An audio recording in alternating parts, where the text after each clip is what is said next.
Blessings, blessings, blessings, family. Peace, love, and blessings to each and every last one of you all that are tuning in with us on tonight, y'all. Hey, y'all, I'm running this thing tonight by myself. Mr. Bass is not in on tonight, but Boss Lady got this. So, y'all, thank y'all so much for tuning in. Once you all come in, please hit that like button, comment, share, subscribe to the channel so that when we go live, you all will be notified. Shout out to all my Truth Be Told family in the comment section. I got my girl Beat It.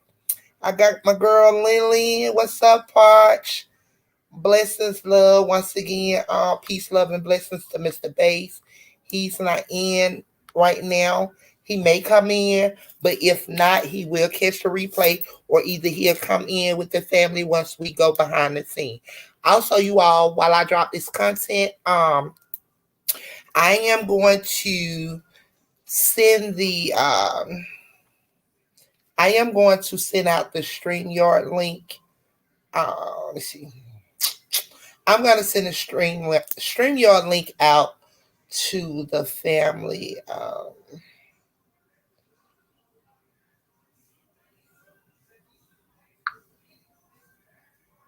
Okay, so I don't know. I think this is correct, y'all. Y'all got to bear with me. Y'all know Boss Lady ain't. I don't listen. I just dropped the content, Mr. Bass share, but it's time that I just know um, what to do, y'all. So, anywho, thank you all so much for tuning in. Please hit that like button, comment, share, subscribe to the channel so that when I go live, you will all be notified, as well as you all will get the notifications once we go live. So, y'all, while I drop this content, I'm going to try to figure out how to go by getting the string y'all link. And I'm gonna figure it out. I'm gonna figure it out. I'm gonna figure it out. But anywho, you all, bear with me tonight, y'all, because Mr. Bass is not in. Boss Lady running the show tonight. So I'm about to get this thing started, y'all. So y'all give me 1 second.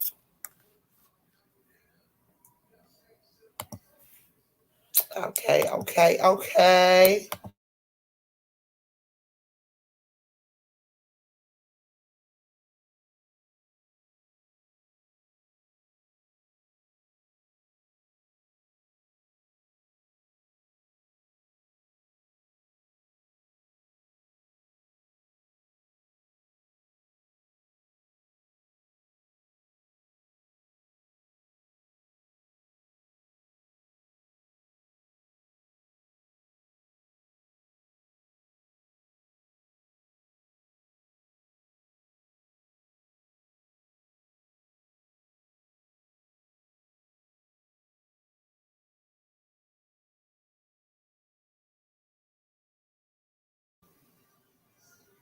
Give me a second, y'all.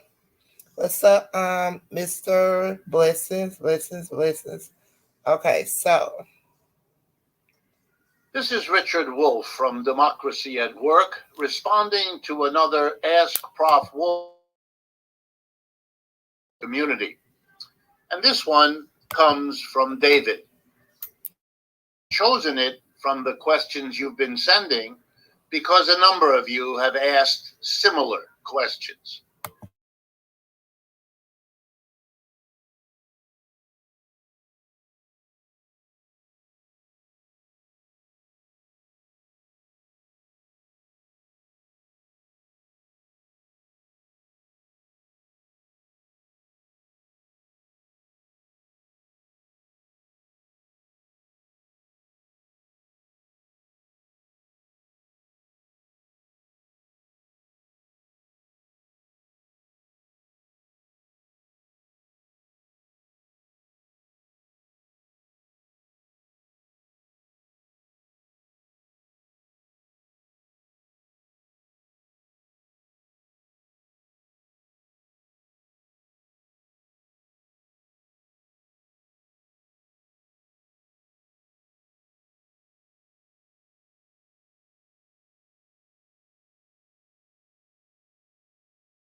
This is Richard Wolff from Democracy at Work, responding to another Ask Prof. Wolff question from our Patreon community. And this one comes from David.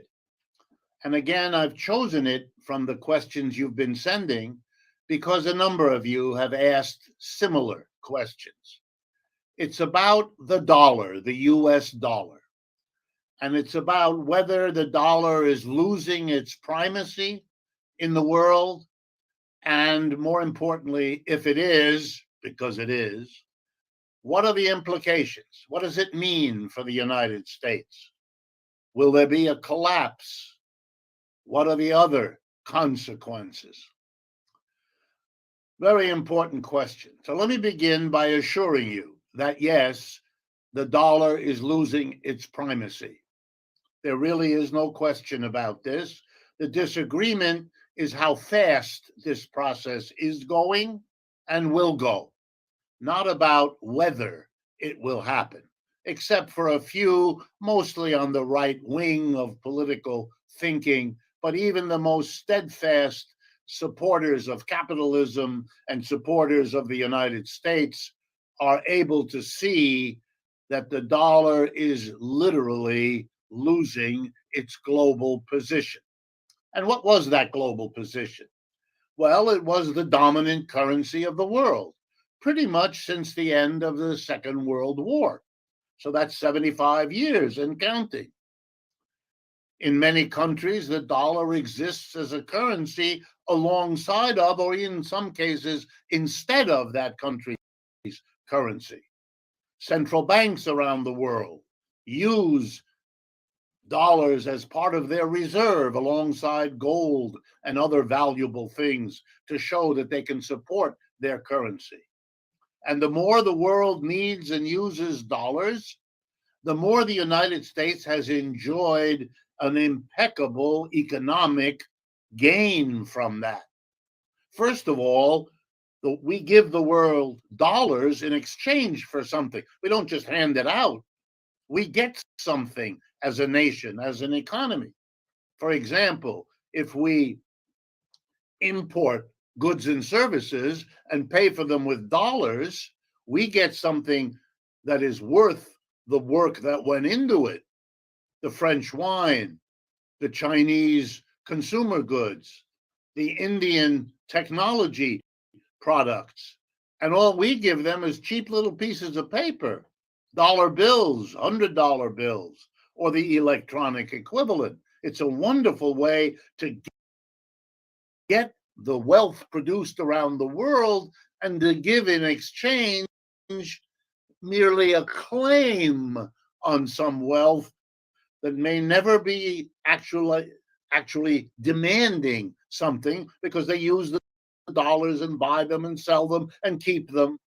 Many of the people around the world use the dollars that they accept in exchange for the goods and services they produce to lend those dollars back to the United States government, thereby funding our wars and many of our ongoing governmental activities. And why is that important?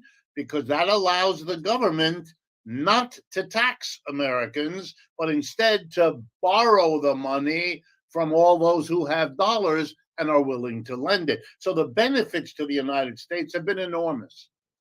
As the dollar loses its primacy, as more and more people around the world stop using the dollar, reduce using the dollar, all those advantages and many more I don't have the time to go into are being lost. And the impact on the American economy will be large and cumulative over time.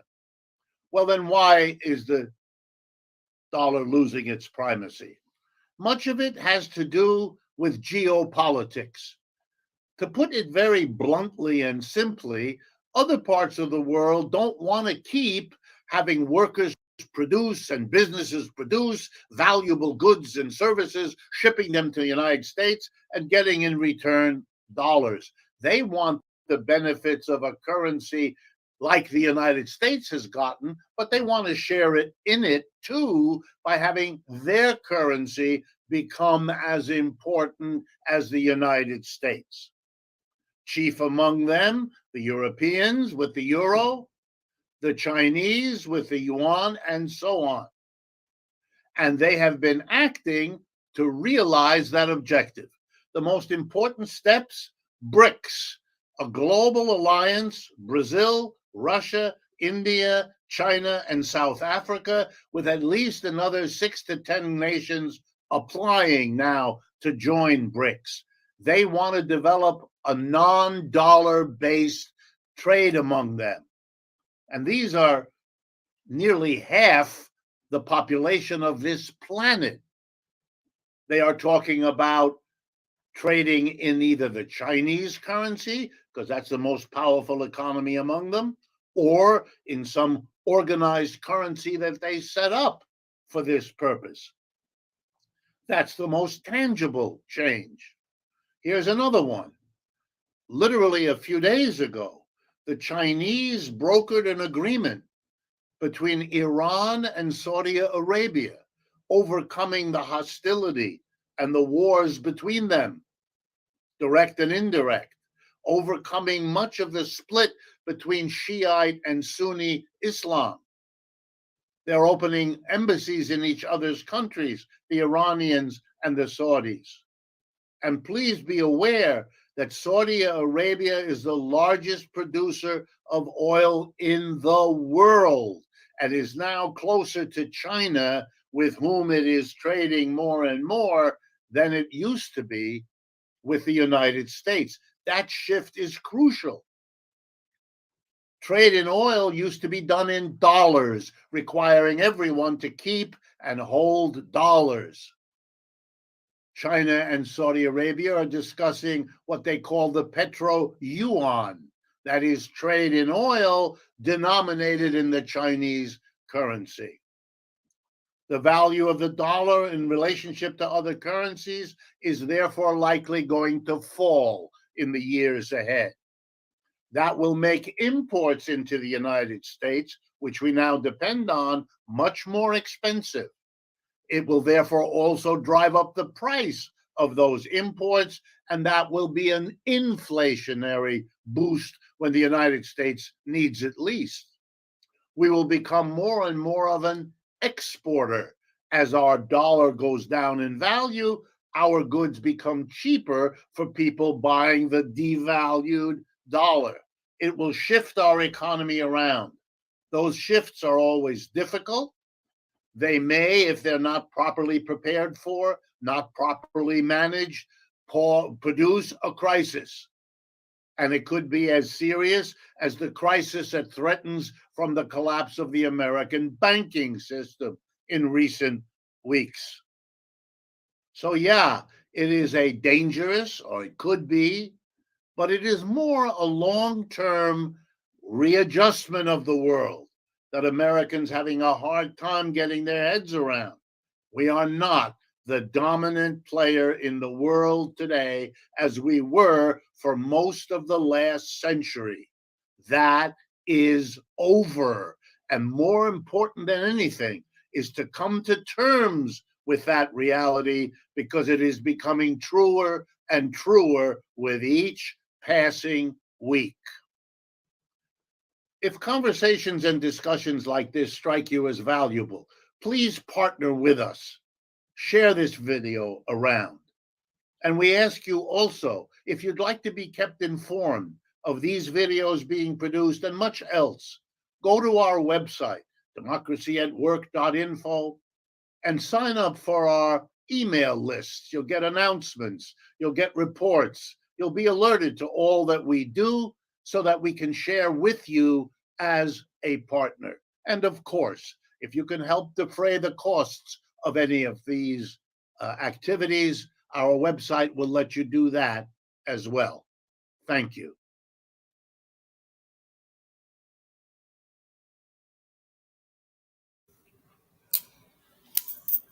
Okay, family. So it is written, y'all. So y'all see everything that he stated. However, it was designed to be like this. However, what man and what they're trying to do for the for the downfall. I'm sorry, y'all eat me some ice cream over here. So what man trying to do for the downfall of the children of God, of man, however, it's gonna be for the good of God, child. Please hear me when I say so.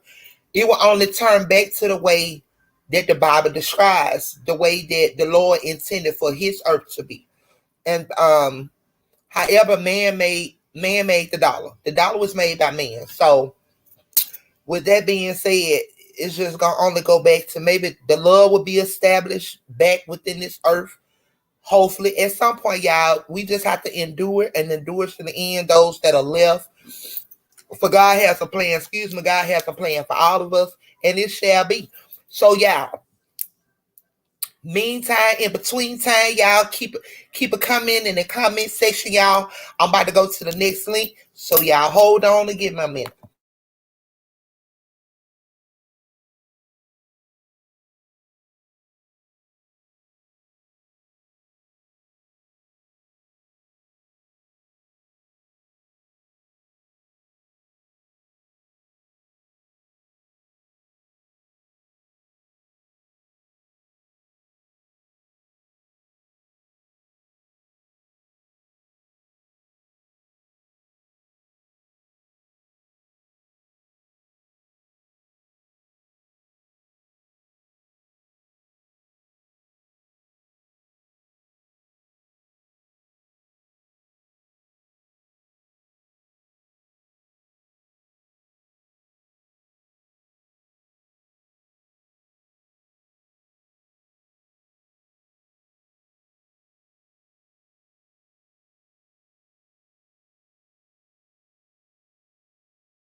Hey, Mister.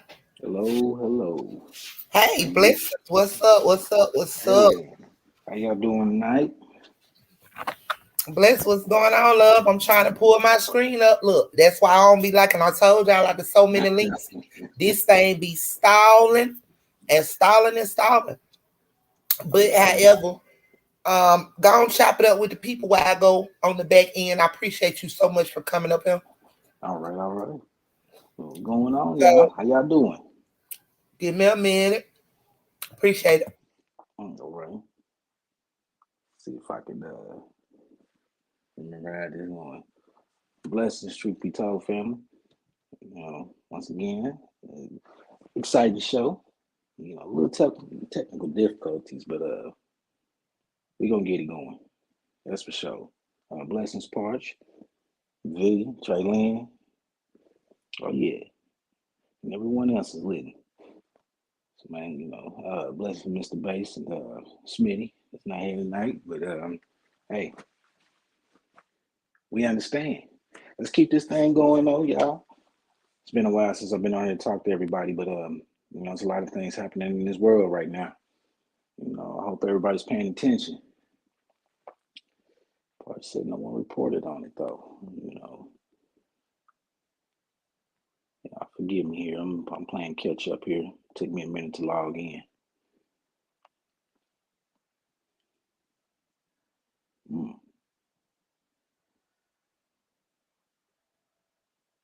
See, part you guys, what was it? You said the $4 billion default judgment against RK was vacated.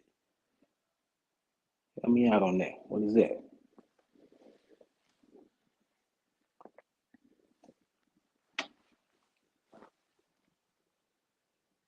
Oh yeah.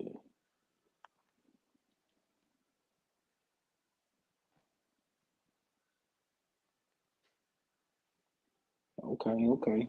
So they still messing with this man's money, huh? Trying to, at least. You know.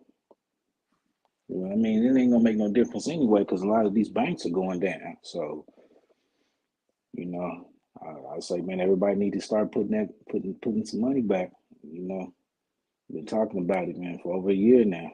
You know, what's going to happen in 2023. You know, a lot of distractions of what's really going on.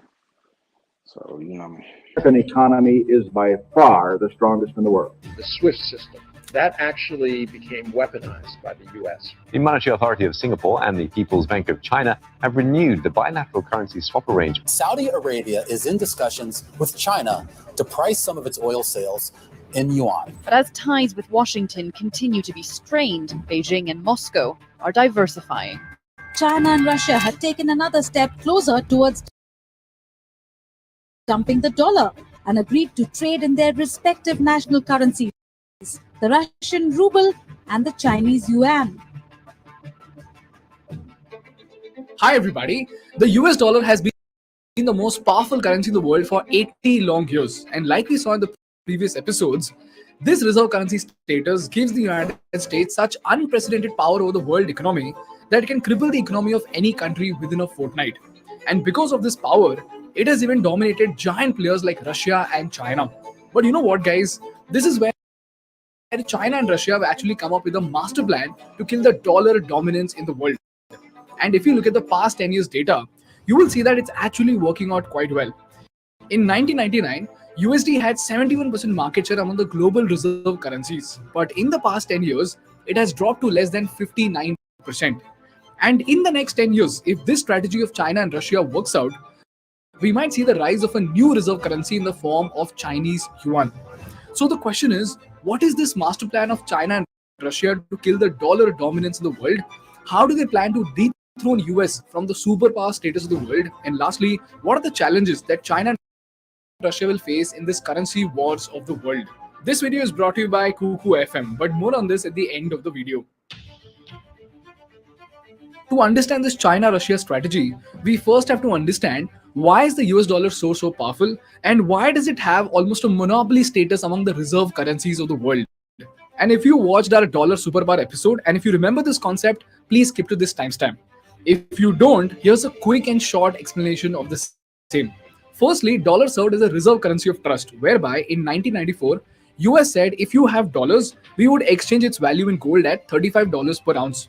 So now, two countries that may or may not trust each other could do trade with each other without trouble. So this way, when Indonesia got $1 million from Pakistan, even if Indonesia did not trust Pakistan, they know for sure that the $1 million that they got could be exchanged for gold with the US.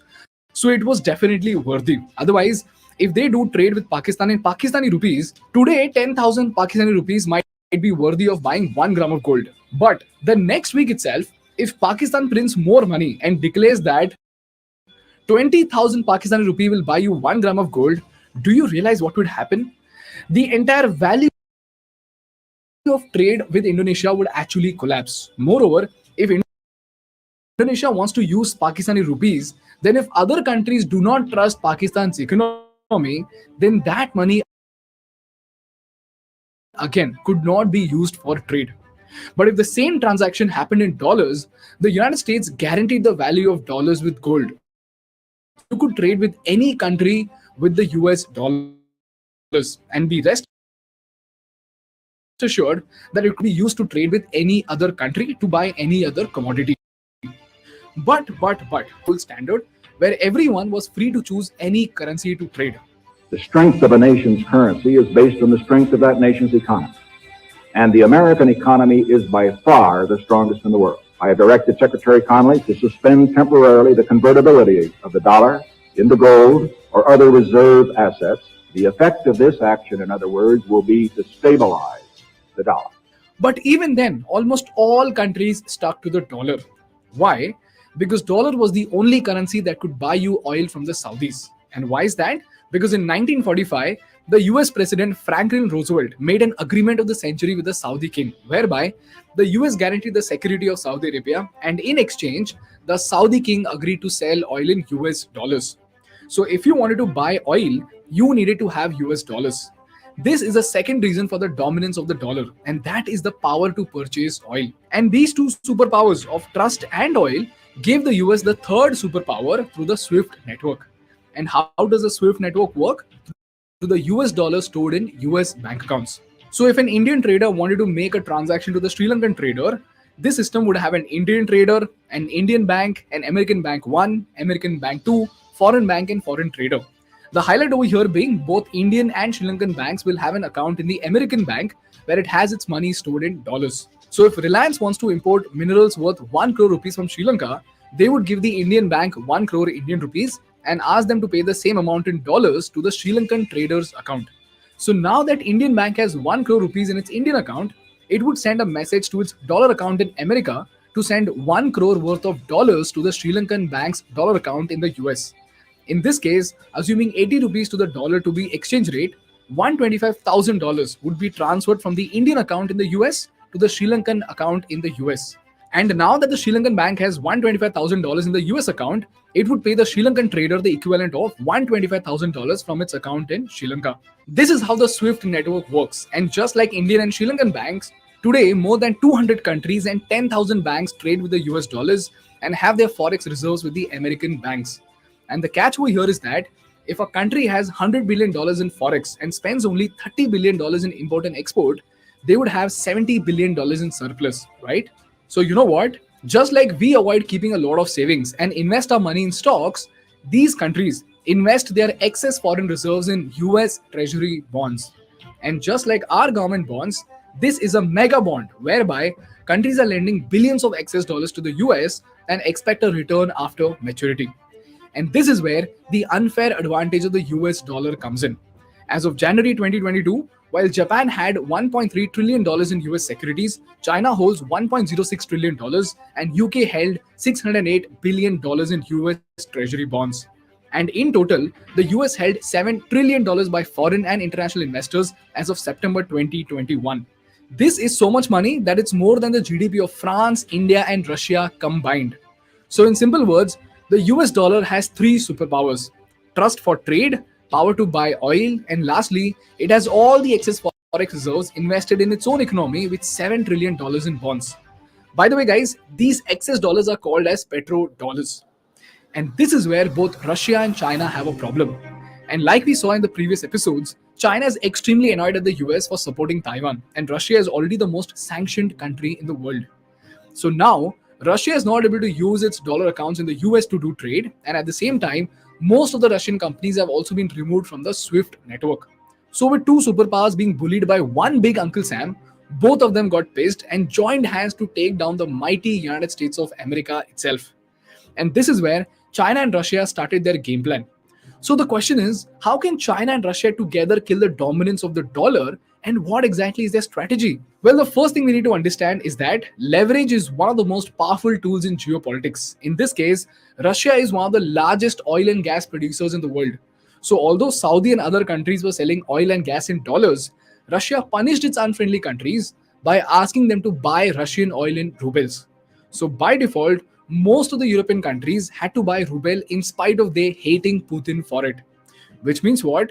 In the payment network diagram, instead of US bank having dollar reserves, all the unfriendly countries that bought oil from Russia now had to keep their money in Russian central bank. So just like dollar reserves helped the US economy, the ruble reserves are expected to compromise for the damage to the Russian economy. Which means just like petrodollar, we are seeing the rise of petro-ruble. And if you look at Russia's dollar reserves, they have been preparing to get rid of the dollar since 2014 itself. And if you see this graph, the US treasuries have gone down from $150 billion in 2013 to just $3.98 billion as of 2021. This is the leverage that Russia has over Europe. Similarly, China has its leverage with the Belt and Road Initiative countries. And if you remember from our BRI episode, China's Belt and Road Initiative is a $3 trillion project whereby the Chinese have given out over generous loans to countries all across the world. And you know what? Under the BRI initiative, in total, there are 165 countries in the world who owe a collective debt of $385 billion to China. And many of these countries have taken so much debt from China that they cannot afford to pay it back to China. And we saw this very, very clearly with both Pakistan and Sri Lanka, right? And this is where China's strategic move comes in. And now that China has a leverage over these countries, experts say that China would now ask these countries to take and pay back loans in yuan. And in exchange, China could incentivize the scheme by giving them a 1% discount on their interest. Now, do you realize if Pakistan owes $24.7 billion in debt to China, considering its economic crisis right now, a 1% discount on a $24.7 billion in debt is a big, big deal for Pakistan. In fact, since the inception of the BRI initiative, China has already issued 14% of all its loans in its own currency without depending on the dollar. And guess what? In 2018, the Central Bank of Pakistan had already agreed to conduct their bilateral trade with China in yuan. And even other countries like Myanmar, Cambodia, and Russia are doing the same now. On top of that, China is now the largest trade partner with 25 BRI participating countries. So again, the leverage of trade for China is very, very strong. So you see, with the combination of both trade and debt, China could pressurize these countries to use yuan over the dollar. So this way, over time, China could pull the strings of 165 nations and could drastically increase the circulation of yuan. Now the question over here is, all these countries are mostly poor countries, right? So how would China and Russia get rich countries like England and South Korea to skip the dollar? Well, firstly, Russia is strongly supporting China and has already turned the Chinese yuan into their reserve currency. So this is a major, major move. And as far as other countries are concerned, they have something called bilateral currency swap agreement. And this is something that even India is pursuing very, very strategically with its ally countries. So the question is, what is the bilateral currency swap agreement and how does it actually work in international trade? As usual, let's try to understand this using a story. Let's say China and UK sign a bilateral currency swap agreement of 5 years for a value of $1 million. What this means is that China will sell $1 million worth of yuan to UK and UK will sell $1 million worth of pounds to China. So after conversion, China will give 6.842 million yuan to UK and UK will give China 847,250 pounds. And they will agree upon the exchange rate to be 8.07. So for 5 years, Chinese central bank can sell these pounds and get US dollars, or it can lend these pounds to domestic bank and companies to settle their trade. Similarly, the Bank of England can do the same with yuan. So now, if an English businessman wants to buy 1 million yuan worth of goods from China, if he went by the conventional means, what would he have to do? He would have to pay in pounds to the English bank, which will then convert the sum to dollars, then transfer the dollars to the US bank account of China, and then the Chinese bank will transfer the converted sum of yuan to the Chinese businessman. This will incur both a lot of time and a lot of cost. But now, the English businessman would simply borrow 1 million yuan from the Bank of England and directly pay the Chinese bank account in England. And as soon as this money is transferred in the Chinese bank account in England, the Chinese bank in China would transfer 1 million yuan to the Chinese businessman. And the same thing could be done vice versa when a Chinese businessman wants to buy something from UK. So if you see, two big players can now do international trade without depending on the US dollar. This is how the currency swap agreement works. And after 5 years, both the central banks of UK and China will pay their respective currencies back at the agreed exchange rate of 8.07. So this way, both countries get three major advantages. Number one, both countries can eliminate their exchange risk. Number two, both countries can use this currency to exchange it for dollars if needed. And thirdly, businesses in both countries can carry out trade more economically. So the business relationship between both the countries gets better and better with time. And last and most importantly, the dependency on US dollar decreases by a large extent. And guess what? Beijing has signed more than 3 trillion yuan worth of bilateral currency swap deals with more than 40 countries across the world. And this includes 400 billion yuan each with Hong Kong and South Korea, 350 billion yuan each with Bank of England and the European Central Bank, 300 billion yuan with Singapore, and 150 billion yuan with Russia. And cherry on the cake, Since China is the world's largest manufacturer, with almost 20% of the entire world's manufacturing happening in China, they could further leverage this in order to push the companies to pay in yuan instead of the US dollars. And guess what? Now, Saudi Arabia is considering selling oil in yuan, which means if Saudi Arabia starts selling oil in yuan, a lot of countries would rush to buy yuan. And again, like we saw in the case with excess forex being invested in US bonds, the excess yuan would then be invested in Chinese bonds, making the Chinese economy more and more powerful. This is how China and Russia are slowly building their currency strategies to overthrow the reserve currency thrown from the US dollar. So this strategy looks pretty clean and straightforward, right? Now, does this mean that yuan is going to overthrow the dollar? Well, not really. And this brings me to the last part of the episode, and that are the challenges that yuan is going to face in this currency war against the dollar. But before we move on, I want to quickly thank our partners of this episode, and that is Kuku FM. Kuku FM is India's leading audio learning platform with over 1000 plus hours of content library, with over 4.5 plus rating, and a huge library of non-fiction content. Here, you can explore a plethora of high-grade content for both business and geopolitics in your own regional language. So if you're deeply interested in the rise of China, you must check out the audio show called The Rise of China. And for business, my favorite book summaries include The Start With Why and The Art of Negotiation. So if these kind of subjects intrigue you, then use the code THINK50 to get a 50% discount on the Kuku FM subscription. This is applicable only for the first 250 users, so go ahead, use the special link in the description and download the Kuku FM app now. Moving on, the first challenge that both China and Russia are going to face is their notorious reputation in the world. China has a reputation of being notorious with the debt trap diplomacy and Taiwan invasion, and Russia is already being cornered by the West. Secondly, China has been devaluing its currency very, very frequently. In fact, the US has even accused China for currency manipulation. On top of that, by now, it is pretty clear to the world that China is not as transparent as the US. So it's going to deter the countries from actually adopting the yuan over the US dollars. And lastly, US obviously does not like the rise of yuan, and the amount of money and military leverage that US has, it's not so difficult for them to actually push against the Chinese yuan. And the key to this is going to be something called the digital dollar and its war against digital yuan. I'll be making a separate video on this, but for now, this is information overload. So have a look at the study materials and do let me know what you think. That's all from my side for today, guys. If you learned something valuable, please make sure to hit the like button in order to make YouTube Baba happy. And for more such insightful business and political case studies, please subscribe to our channel. Thank you so much for watching. I will see you in the next one. Bye-bye.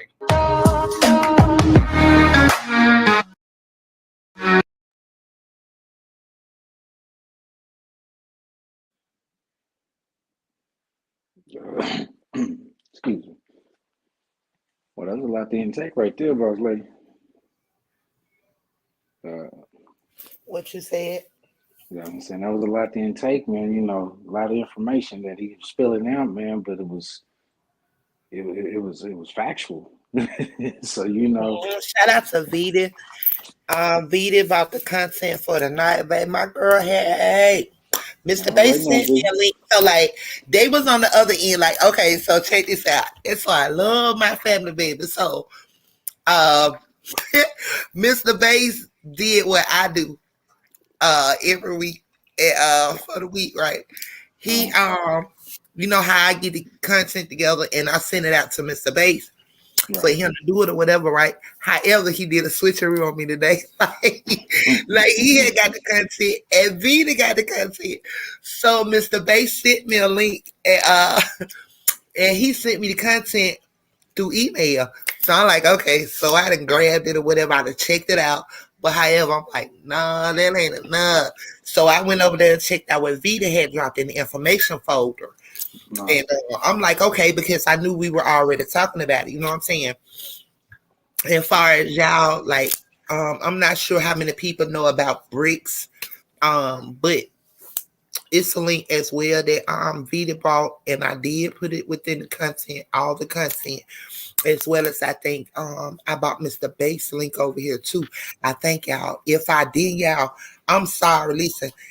Listen, God allowed me to create the channel and everything, and I take them the content and everything. But however, Mr. Bass as well as Mr. when he was, you know, operating in the back, like I would always just give them the information, and they always run it because Boss Lady be busy. I all of us be busy, however, but y'all, like, I like seriously have a busy life, and I still just do according to what God wants me to do in pertaining to the channel that He created.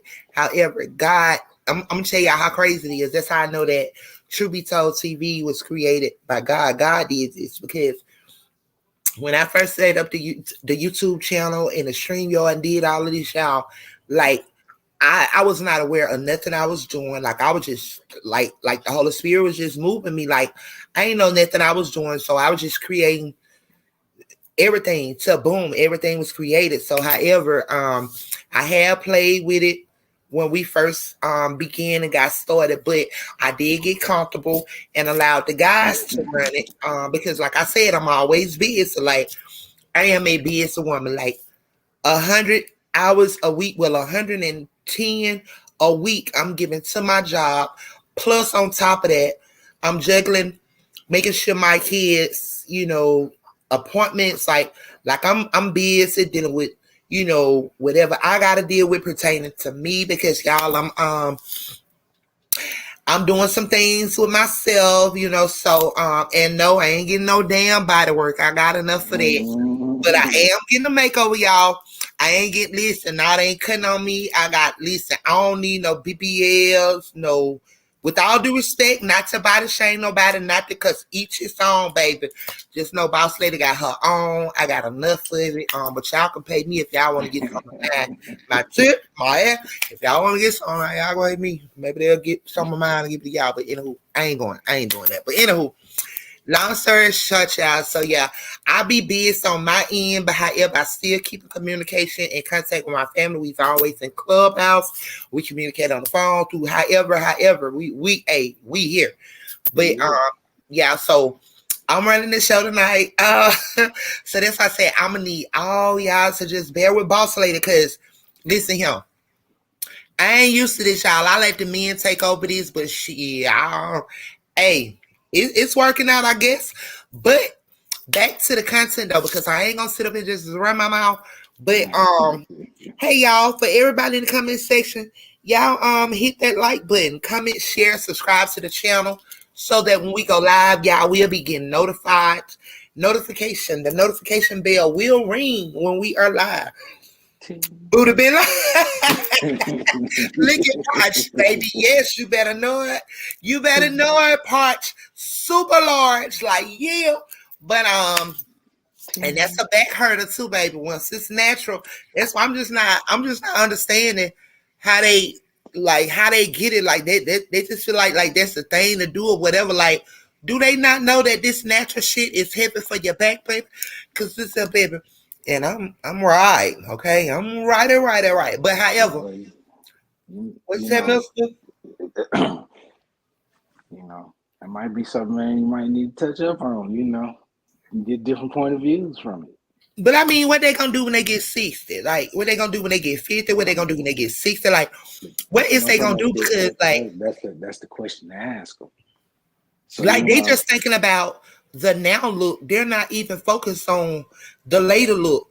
Like, that ass gonna be sagging, like it's gonna have double dents in it. Like, it's gonna like really be.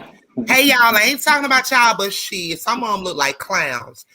But yeah. Yeah, I mean, I'd be like, oh my God, like somebody, like they just not being honest to him. Like, I seen one day, y'all. I felt so sorry, and I was like I felt so sorry. So I was like, oh my God, like I literally felt sorry for a minute. I'm gonna be honest, I did. I felt sorry for a minute.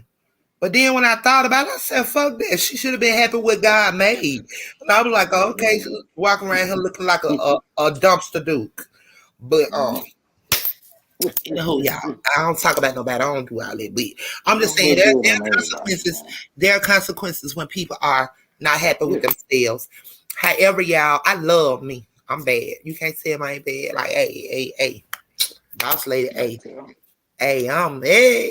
I'm sorry, mister, with all due respect. But anywho, you know, I'm good around her, you know what I'm saying? But however, yeah, I am to everybody that know me know when I used to be going live, and my picture would be up and you all would actually see me. Y'all know I had a mouthful of goals, right? So y'all, I'm just, working on me. I'm getting things changed. So that's just where I'm headed, y'all. But yeah, anywho, we about to get back to this content because I'm finna stop talking about oscillating these BBLs and somebody all that there because we got Mr. up here on the platform with us, baby. And we gonna have us a good night, ain't that right, Mr.? Yes, we are. It already done began. So All right now. All right now. Let's do this. Okay, so Part said, "Oh, we baby, ooh, we baby." I had one since the 5th grade. Just broke up with summer. Okay, Parts, like for real. It been sitting up back there. Ba-dam. Look like a backwards upside down. Oh, my boy, back up in here. There he go. There go Bay, y'all. There go Bay, y'all. So Trey Lynn said, unbalanced bodies. Y'all is crazy. I love y'all. Y'all is so crazy. If y'all can picture that. Baby, honey. I don't know what it be looking like, baby. But like I said, that's what they get when they are not grateful and thankful for what God blessed them with. However, baby, it's nothing to eat them Uno's noodles. I'm going to tell y'all something. Me growing up, I used to be skinny as shit, y'all. Like, I was literally in a 7-8, child, like my teenager years, even my beginning of my adult years. But however, listen here, them Uno noodles, them collard greens, them cornbread, butter beans, and shit like that, and doing some squats and dropping down low on the pole, baby. Listen here. And some of that baby fat, let's not forget about the baby fat. Yeah, like I was already like a little, body, but baby, when I started, I was eating all that and then started having them babies and toning it. Like, yeah, she ain't never gonna must I remind you my whole family about that. But y'all, Mr. Bass back. Mr. Bass back. Listen here, y'all, we ain't finna do that tonight. We got some content. We got some content tonight, baby. So we got Mr. Bass. I want to say he back, y'all. I don't know if he probably just came in. Hopefully he's done. I'm not sure. Mr. Bass. OG Mr. Bass. Okay, y'all. So I don't know. He may be back, but not fully back. Oh, excuse me. Meaning, y'all, that he may be still where he's at. He just was chiming in. So I bought him up. So his face, like, what the hell going on over there now? hey, babe, what you doing? You back? Yeah, I just finished pulling up those links you sent me. Is that what was for tonight? But I do tell you what. Won't he do it? Yes, he will. Baby, you back, honey. Let me log up out of my little shebang over here. Because listen, the family been ruling me on and they been out. But Mr. Bass, baby, listen here. Baby, I love you. All right, which one? Which one? No, seriously. I'm just talking about serious. I always tell you I love you, right? But Mr. Bass, like, I seriously love you. Me running this shit over here and doing what it do, listen here, like, my thoughts be like, damn, Mr. Bass. I like with me having that click, and do this and do that, I'm like, God damn, Mr. Bass, like, ooh. Like, yeah. It's something over here. It's really something. But however, it's only something because we really actually, when we came with the page and everything, we really actually did. We started playing with it like when it first was created, but we ain't played with it no more. We just was like, okay, the hell with it. We just took out with it. You know what I'm saying? Yeah. So it's well. But I know what I'm finna do. I'm finna close my other end back there. And then y'all know what? I so apologize, Father God. Please forgive me. Y'all know, listen, I'm not used to doing this. So listen, y'all know I did not start the prayer off. I did. Look at Trey Lynn talking. Nope, I said, okay, Lillian. Okay. So, Mr. Bass, you just chill for the night. Yeah, the boss lady gonna continue to run the content. But listen, I thank y'all so much. Yeah. I would say brick houses too.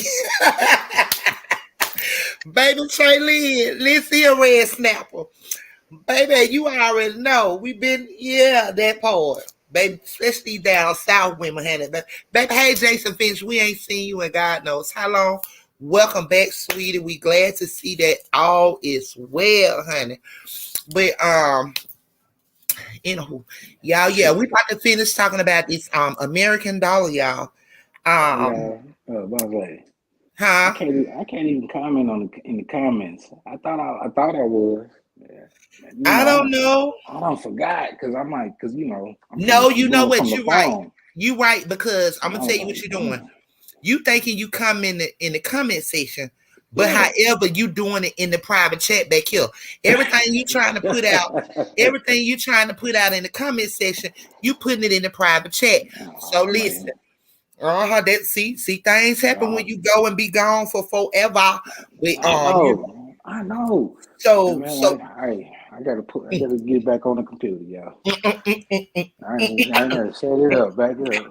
Yeah. Okay, so this what you do. Okay, so you go up there, you go to your comments, and when you go to your comments, you should be able to see where you can post a comment. Okay. What's going on here? We ain't about to listen here. No. Go ahead. Let's run it. Yeah, we finna run it while you figure it out. Yeah, so, Mr. Bass. Yeah, I had to go get Sheba in the house. Oh, okay, my girl Sheba. Okay, so how was? Look, I see Jason right? Well, look at me, y'all. So listen, I ain't fooling with y'all tonight. Y'all listen, y'all be out the time. Oh Lord, really snap! As Mr. Bass would say, Mr. Bass, you see they come in. But listen, Mr. Bass, I miss you. Baby, you supposed to ran inside tonight, but I know you had to have the business. Man. The family been over here cutting up. I think everybody, listen, I'd had 2 popsicles. I had a strawberry shortcake and a king size honeycomb, whatever ice cream cone. So listen, I'm on crunk over here. Then you had Mr. coming here. We've been talking about everything but the right thing.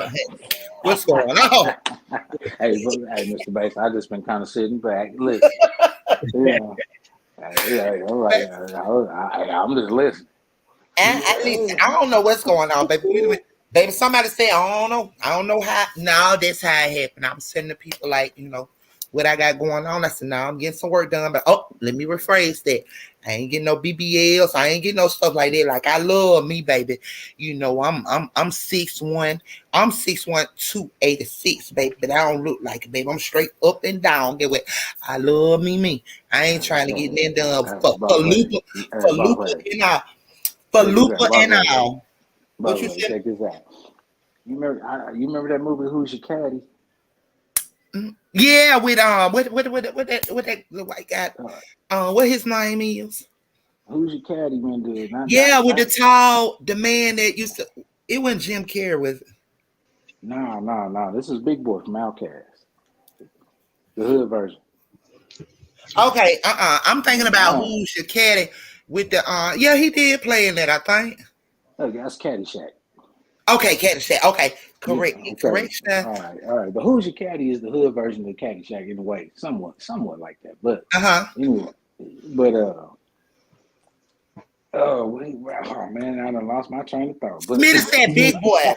Big Boy. Yeah, Big Boy in there. Okay, yeah, Big Pern. Okay, gotcha.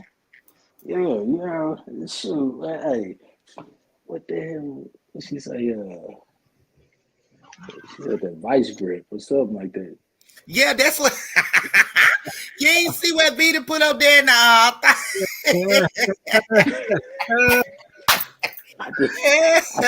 just seen that, man. I was like, wait a minute, what just happened? Lost my train of thought there. Like, hey. What just happened? That's what happened when you miss being around for so long. Yeah. That's what I listen, Mr. Bass. I told him, baby. You're right, Mr. Bass. You're right. I see Red Snap up there. Hashtag Red Snap. Yeah, baby. Baby, she the red, baby. We all 3 of us over here now. Hey, baby. It's 3 of us over here now. But baby, I ain't gonna look. We got Traylene. Y'all know she read Snapper, baby. Zeddy, Zeddy, y'all know who she be, baby. Y'all know y'all got Boss Lady. You know, we gonna keep that to ourselves though. But you know, yeah. See, Traylene revealed what she was, baby, because you know, Boss Lady Shark. I ain't Baby Shark. I'm Mama Shark over here, but yeah. Y'all don't know this ice cream that did something to me, y'all. I don't know what's going on. Sugar. Baby. Yeah. I don't know. What you said, Mr. Pay? Look, y'all, I'm on crump. I don't know. Then I need to smoke. Yeah, I don't know. I think y'all need to talk real quick. Can I go and smoke real quick, y'all? Listen, it's not often that we do this, y'all. We love y'all family. Boss Lady got the content. Get what? Y'all been patient with me all day. Don't even act funny because Mr. Bass back up here on this panel, baby. He back. Right. But guess what? Boss Lady gonna still run the thing tonight. I'm gonna let Mr. Bass chill and just, you know, get him, cause listen, he been out playing that good music and doing what he do best. So y'all, he gonna chill tonight. But y'all, can I, Mr. Bass, you and Mr. gonna hold it down while I go? No, I'm gonna go and run the content. I'll say something real quick before you run it, Mr. Bass, man. The night when you played that bass line for me, boom, boom, boom, boom, boom, boom. Oh Lord, he be bopping. Oh yeah, Hey, he threw down that night, man. And guess what? It's been stuck with me, you know, because he told me the notes. You been over there playing too much. I can't wait to get my bass guitar. So you know, I can't wait. I'm gonna be live. What you be playing on then? Hooked on Fun. You be playing I can play the piano. I know how to play the piano. I don't know notes. Oh, I got a piano in here. It's a piano. I don't know notes. So everything I knew, I was. You should have paid attention when you was in music class, right? I know notes. I didn't go to music class. I know notes. I was in the band. The piano was at the house. Baby, I ain't talking no damn piano. Yeah, the piano was at the house. The drums was downstairs. I couldn't get that hand and foot coordination with the drums, so I didn't play the drums. Look, I got a sugar rush, babe. No, the hell going on over here. I got a sugar rush. Yeah, but and when you crash, it's gonna be hard. Look, I got a sugar. Listen, because I was on. Me and the ladies was talking earlier. Baby, I shot to the store. I said, "Ooh, y'all, I'm craving real quick. I'm craving for some ice cream." So I done went up here. Y'all gotta believe it. For 2 ice creams, I spent $8. Like for ice cream cone, a little king chocolate vanilla with the nuts, those big old nuts sitting on them. Listen, I got one of those, and I got a strawberry shortcake.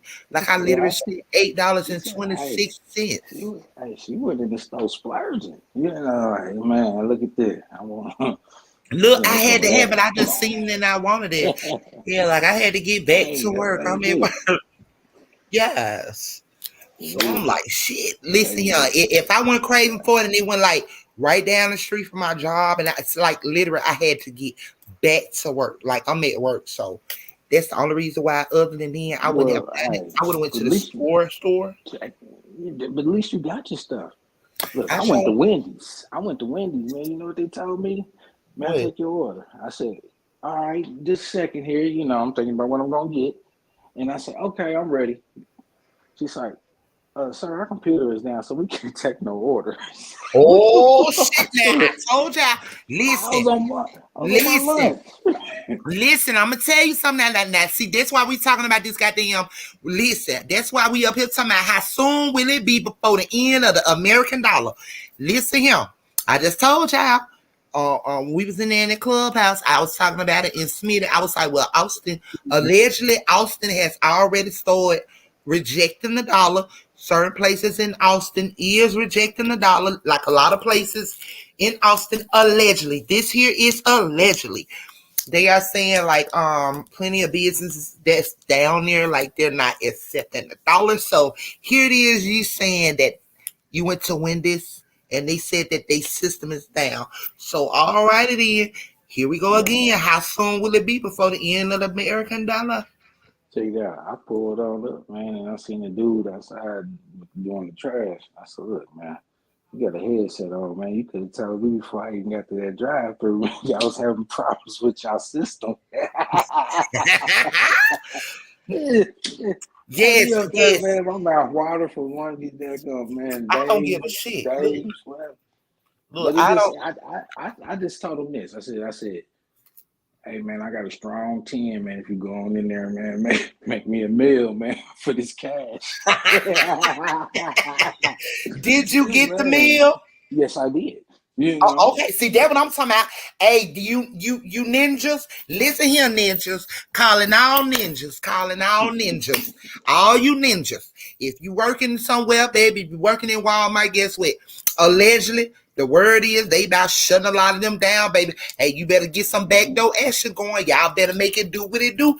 Hey, this is the time where all your hustlers need to come in full effect. Y'all better get y'all one of them back doors or something like that, or either in the flower shop. Y'all go over there in the flower shop, the garden. Y'all know that part where they come in there with all them flowers and seeds and shit. You know where all that stuff like that be at. So listen here, baby, y'all better start grabbing y'all a hustle. Y'all like, what y'all trying to get up out of here? Like, yeah, start getting that little cash and put it in your pocket. Guess what? And sit on it. Cause we ain't gonna be able to use it. I'm fine with it. Just as long as I know the bank ain't shut down. Allegedly, the bank ain't closed the doors and then took my money. I don't give a shit if I have all my safes full. Guess what? I got it. The bank ain't shut down. Okay. Only ones that's gonna survive is the big ones. So baby, you're gonna buy all the little ones out and shut them down. There you go. Because guess what? They all gonna be on what system, Mr. Bass? Hello, Mr. Bass. See, central bank digital currency. Digital currency, amen. Run it back again, Mr. Bass, for the people in the comment section, or either the ones that's gonna hit that replay button and watch us again. Can you please tell them that there will no longer be any more small banks? Allegedly, there will only be a few big banks, and they're gonna be run by what, Mr. Bass? Say it loud. Central bank digital currency.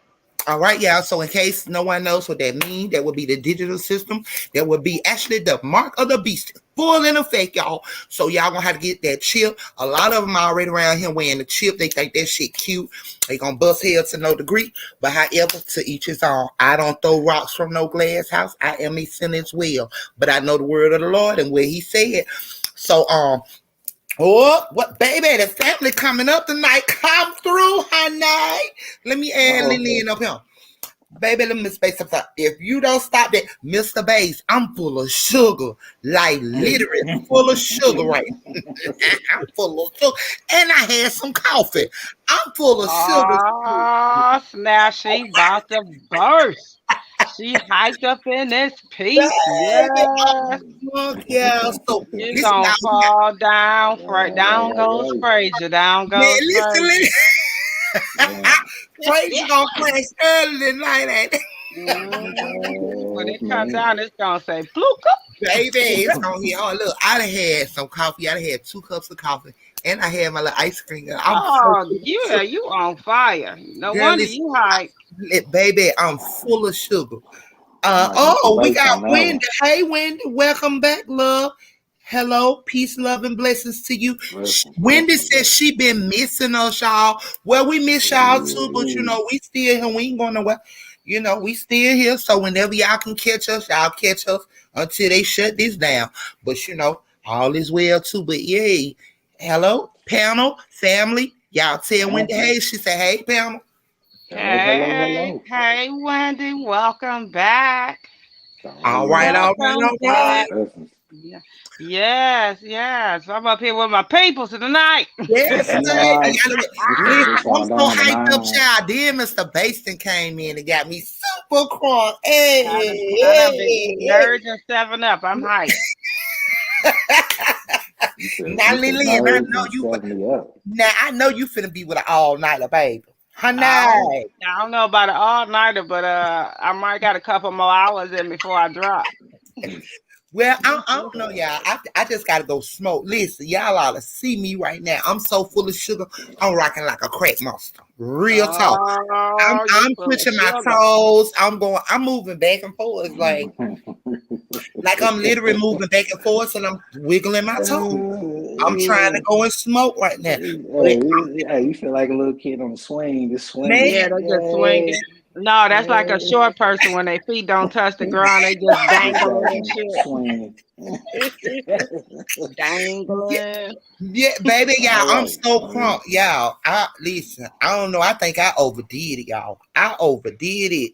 Coffee and ice cream. Oh man, I Let's overdid get it. crunk, get crunk, get crunk, get Yes, crunk, Lillian. get crunk, I overdid it, get Lillian. crunk. Hey, Baby, hey. hey. Okay, so Wendy, Yeah. y'all. So Wendy commented again, y'all. Wendy said, "I love Wendy. You love our show, okay? Because it's not Thank you, Wendy. Vietnamese. It's an hour thing over here. So we thank you so much. It's the bomb and the truth. Yes, it is, Wendy. Thank you so much, baby. Yes, this is our show. We created it, so you know that's what it is. We love and thank you, and we miss you, Wendy. So you know we still gonna keep it going, even if we get 2 people. Hell, if we get 4 of them in here, guess what? If it just be us and him, we still gonna keep with it because at some point, guess what, you all? Small crowds turn to big crowds. Boom. Yeah, you go, and we're not worried about it because guess what? When everything show itself and everything appears to be what it is, and the people begin to see, then guess what? Y'all gonna start tuning in even more and more and more. But you know, it's well. Like I said, we love y'all. You know, hey, we here. We not gonna change. We over here. You understand me? So and we just not bringing. Yeah. Exactly. Like we just not gonna listen, y'all. I just feel like we have parted so much in this damn earth, in this world, y'all. Like we've been up this world so long and so much, y'all. Like it's really irrelevant to me. What we care about most is getting everybody prepared, you know, a relationship with God, because like that's what everybody need right now, because there's so much going on in this world and people is really like paying attention to everything that does not matter. Like people so caught up in the world of things and what just really don't matter. Like what they talking about, the BTB, the little young guy that they didn't kill him in Houston, Texas, and they talking about this and that, and they talking about Donald Trump. What they talking about with him? Talking about this, that, the indictment, honey, which all of this ghost. It is ghost. It's just another thing for a distraction to keep everybody's eyes off of what's really going on. I need y'all to stay focused when they come with all this bullshit. When they come with this, y'all need to look away from that and see what's actually going on. The laws that they're passing daily. This banking system they finna push in on us. We are in the era of the mark of the beast. The mark of the beast has arisen, y'all. Like everybody's just not paying any attention. But like I said, however, long as your heart right, it don't matter what they do, how they do it. God gonna continue to see y'all through. So that's what we try to just keep on pushing to you all over here. That truth, baby, and just getting y'all prepared and being able to be here for y'all so that when whatever come, y'all just gonna know how to float through it. You know what I'm saying? With God, if you got God first and you know you trust in him and all that he says that he gonna do for his children, then y'all shall be good. But majority y'all ain't even ready for it. But anywho, hey y'all, that's right? Because I love God. You don't love God. What's wrong with you? What's wrong with you? Hey. I love him. I love him. I love him. I love him. Hey, I love him. I love him. I love him. I love him. Hey, that's what it is, huh? Yes, I feel great tonight, y'all. Lillian. Okay, so we got who we got? Oh, we got my girl. What we got my girl V. Let me pull my girl V up. See why y'all ain't pull V over here. That's the family. So y'all got the whole family up here. We up here tonight. We in here, y'all. Squad up. Squad up for God. We squadding up for God. Come on. Yes. What's up, and the children. VD dipped out. What happened to her? Baby, I don't know what VD got. VD, what you got going on, girl? Okay, there her go. There her go. Hi, VD. VD. VD. Oh, Lord. Oh, Lord. Well, y'all, VD is having some technical. Okay, there she go. So we missed it, but we already know what the boy Smitty doing. Baby, my brother Smitty is on that forklift. He pushing through it. Bump, bump, bump. So he all right, Smitty. Hands up to Smitty. What up, though, Smith? Peace. Drive that forklift, bro. Yes. So Andy, we not finna do that, Andy. Good night. No. I love you. Good night, y'all. Andy said hello. Hey, Andy. Good night, Andy. Good night, good night, Andy. So y'all, that's my client, y'all. You know, every time he hear the family voice, y'all, he gotta chime in. He talking to everybody, y'all. So now that we live, see, he thinking I'm in Clubhouse right now. He don't know I'm live. We ain't about to do that. Y'all know, I remember somebody had lied on me at some point and said that my peoples be up all doing all that. That was a lie, but however, they on Crunk now, because this truth be told over here, baby. We go all day. All day. Okay, so y'all, do y'all want me to continue with this content or no? VD back. Let's talk. Let's talk about it. Let's talk about Look at when this somebody say good night, Andy. Listen, y'all, I ain't finna say at the night, listen, because y'all don't want to get Andy going. Andy will come in here and baby, listen here. He gonna talk to everybody. If I say Wendy, say hey, he gonna, hey, what's up, Wendy? I bet you don't got no bling. He ain't got no bling. What's up, Wendy? Like he gonna, gonna get the whole conversation, baby. So okay, y'all. So Wendy said we should continue. So what should we do, family? Let's get. How much you got? Let me see, y'all. Let me see how much I got. Let me see. I sure do then.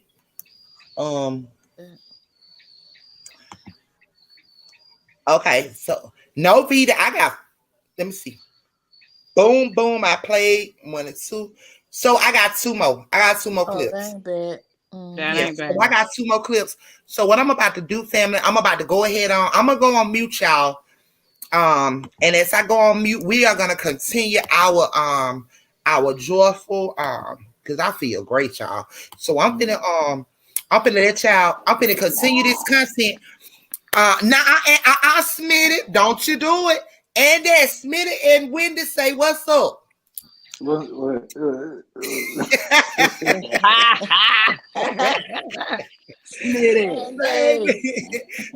come here, holler. What's up, Andy? Now, baby, we gonna leave Andy alone. Hey, Andy. Everybody said hello. Smitty said what's up.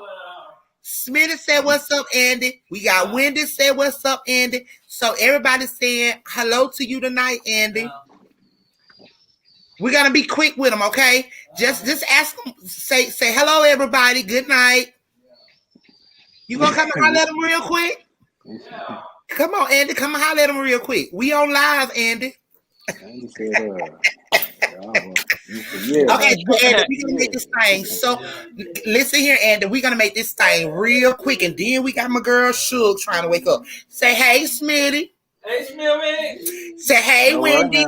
What's up, Wendy? Say what's up, Vita. What's up, V? What's up, Mr. B? Mr. B. What's up, Milster? What's up, Lily? What's up, Lily? Say hey, what Parch. up, dog? Say hey, Parch. What's up, Parch? Say good night, everybody. Yeah, good night. Good night, Andy. See what I'm saying? Night, Andy. Night, Andy. Look, I had to shut him down real quick, baby, because guess what? Y'all know Andy don't play. He love the family, y'all. He gonna run a conversation with them all day if we let him. So, anywho, y'all, we got 2 more clips. I'm about to go ahead on and go on mute because I got my girl Shug trying to turn up on me. So, y'all, I'm about to go and smoke as I drop this content.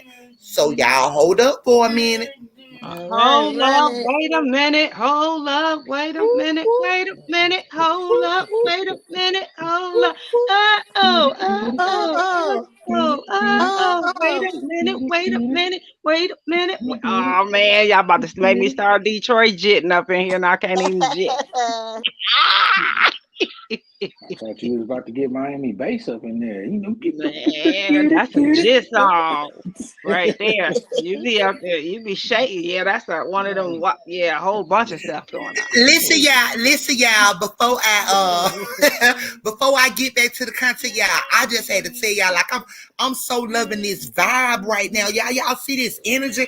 Like, Boss Lady so crunk, my whole family up here. We missing Smitty now. You know what I'm saying? But I'm so crunk and hype, y'all, that I can pass it on to y'all.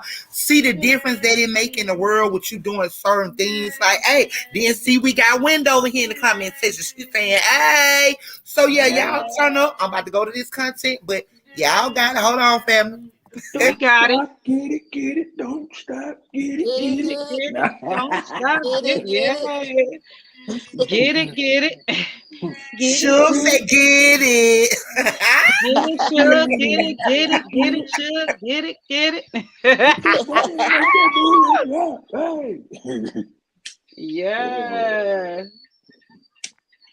Parch said, Jit, hit that Mac and Bewick. That's right, Parch. You know it. That's East Side. I was a West Sider, but I used to be on the East Side a lot too. Yes. I used to date the men on the East Side. They pretty good though. Yeah. That late night creeping. Girl, that late night creep. Put your kid in the bed and creep out and be back before they go to they wake up for the school. Guilty. They're not oversleep. Huh? They're not oversleep. You better not oversleep. No, I didn't oversleep. I used to set my alarms in my clocks on my phone. Set the alarms. That's what they for. Hey, phone be up under the bed, man, across the room. You gotta have a few of them, man. Hey, man, call me at 2:30. Yeah, sometimes it be a long night, or I'm up at that point. Look. Yep. It wasn't an alarm on the phone, man. It was that pager. Oh yeah, you going way back. That's way back. Way back. A pager. Hey, anybody paid such number? Or that you remember you were trying to get people's what was the word we used to use? Dope and what was it?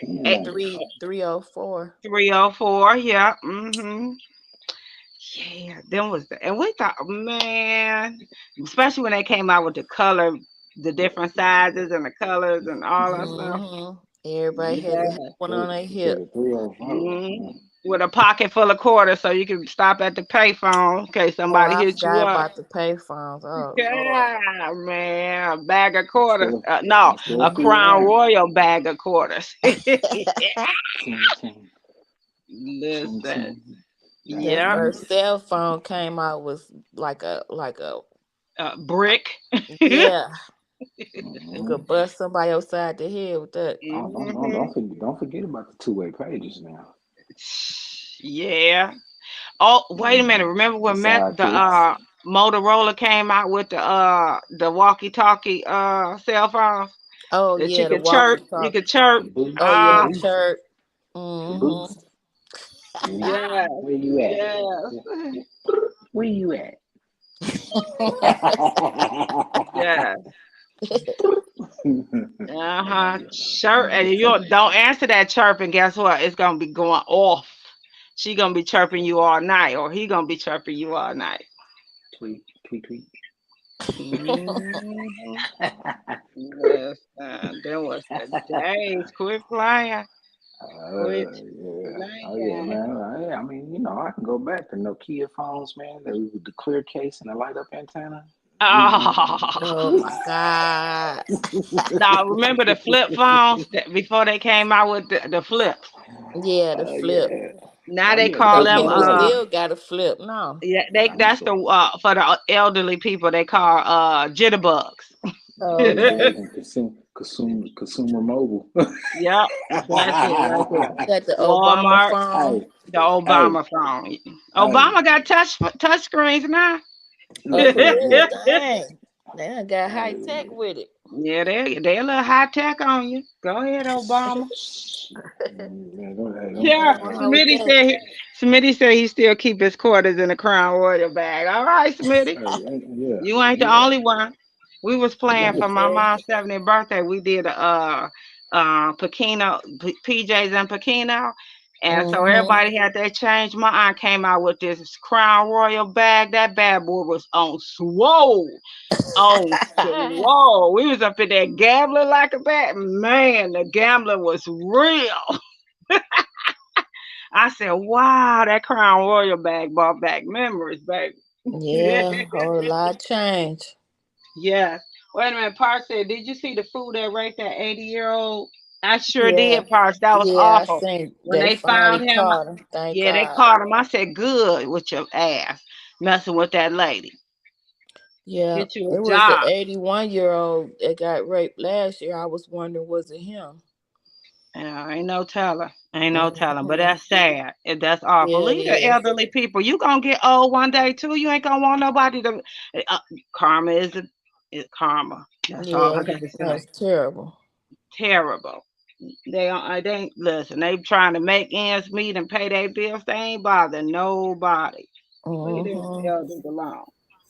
Okay, y'all, I'm sorry it took a minute. Y'all ready, family? We in there. We ready, Let's ready, get it. ready. Let's get it. Run Hit it. mute.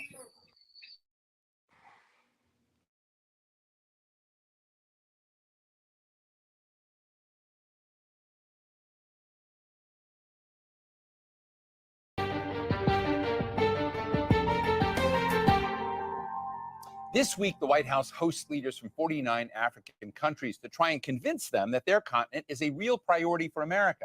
It's going to be a hard sell, since many Africans feel that Washington has treated them with a lot of benign neglect, more of a problem than an opportunity. A place that's full of precious minerals that we want, like lithium and cobalt, which America needs for its electric cars, but also a place loaded with security concerns and humanitarian crises and corruption.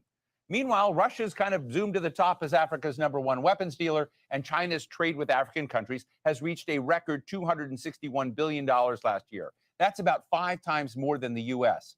An African youth survey by Ichikovitz Family Foundation found that 77% of youth across the continent identified China as the most important nation for Africa's future, not the United States. Plus, China deals with whatever government is in place, no questions asked, while the U.S. cherry picks its allies and offers lectures about democracy. So can the U.S.-Africa Leaders Summit here in Washington, D.C. turn things around? And what can America offer that Africa really wants? Today, we're talking with Arikana Chihombori Kwao, the former ambassador of the African Union to the United States. She's also the founder of the Africa Diaspora Development Initiative, which aims to link Africans abroad back to the continent. Ambassador, it's such a pleasure to talk with you today. This big summit is going on right now in Washington, D.C. You're in Zimbabwe. I guess I want to start by asking you, what do the leaders of Africa and President Biden have to get right after this week that you think is essential? Thank you for having me. This is a very important summit.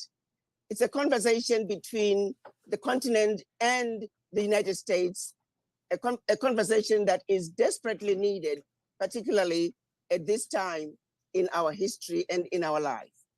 The United States, let me start by saying, it still remains the most preferred trading partner for the African nations. However, like I used to tell the State Department and any engagements that we've had with the United States, I felt during my tenure that the United States was slowly losing ground, and they were risking losing their position as Africa's preferred trading partner. So this is a very important meeting that I hope that if the United States, like I used to tell my colleagues, I felt that the United States, if this was a basketball game, the United States needed to call for timeout.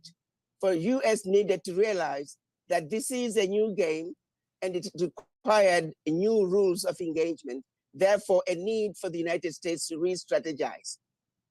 I'm hoping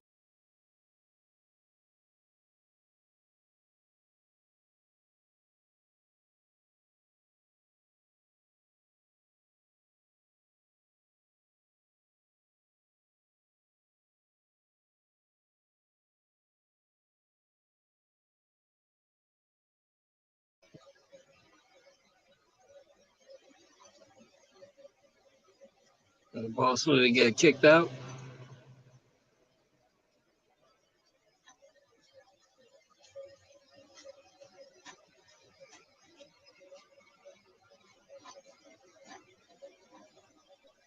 Uh-oh, what happened? I think boss lady got kicked out. Uh-oh.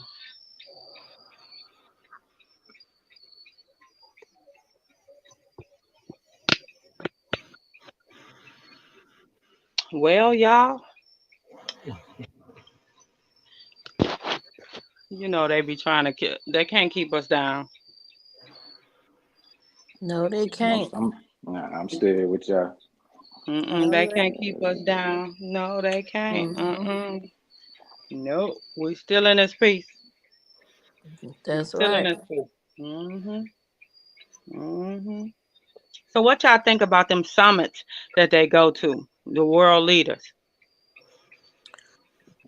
It's the plot. It's been like that for a long time. They plotting against the US. Yeah. What can we do, man, to keep this thing going? You know, we need to shut this down over here. And, you know, do this, man, to clear this out, man, so we can, you know, make way for this. You know, whatever that might be. You know. Yeah. They trying left and right. Everybody got something, man, to bring to the table. Man, look, I've been trying to do this over here. Seem to be working. This stuff is something. It is. It is, because this weather is a different season every day. Yes. It is. It is. Hot, cold, snowing, raining, tornado, flood. Tornadoes in New Jersey. We got a new person in the audience. Let's see. Welcome. Packhead, Band Gad. I'm sorry if I butchered your name up, but welcome to the Truth Be Told. Like, comment, subscribe to get this good stuff to keep you grounded. Yes, welcome. Wait a minute, what did Part say? So used to doing the same old ish. It done caught up to them. Yeah, training bull. You right, Parts. Yeah. You right. And ain't no telling what the they definitely want to take down the system and continue to implement this mark of the beast because Packard, I'm sorry. Welcome to the Truth Be Told family. Welcome. Is she back? Yes, She's back. What's up, boss lady? They tried it. Do apologize, y'all. Okay, I really do apologize. The internet is not great. So, anywho, y'all, I'm about to continue with the content. Y'all, give me 1 second. All right, run it. I'm mute up.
Right.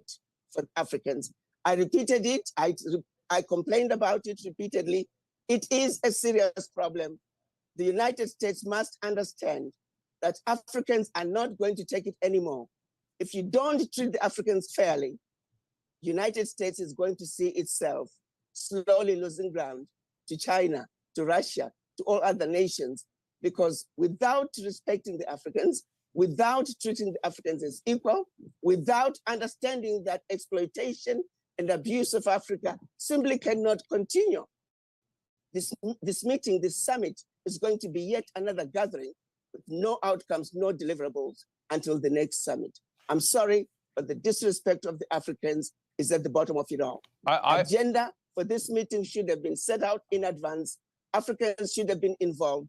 Without the involvement of the Africans in these discussions, this is a useless meeting. I'm sorry, but that is a fact. No, I am very grateful for your candor. And it sounds to be, I mean, I think there was a lot of criticism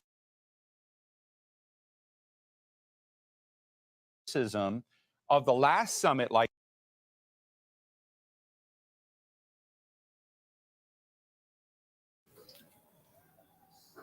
Okay, family. So, y'all, I paused there for a minute. And we gonna get back to that, y'all. But what y'all got to say about, like, pretty much she's sitting up and talking about with the Africans and with Americans, what they not gonna do or whatever. I mean, pretty much they just basically doing what they always wanted to do because they don't like us, allegedly.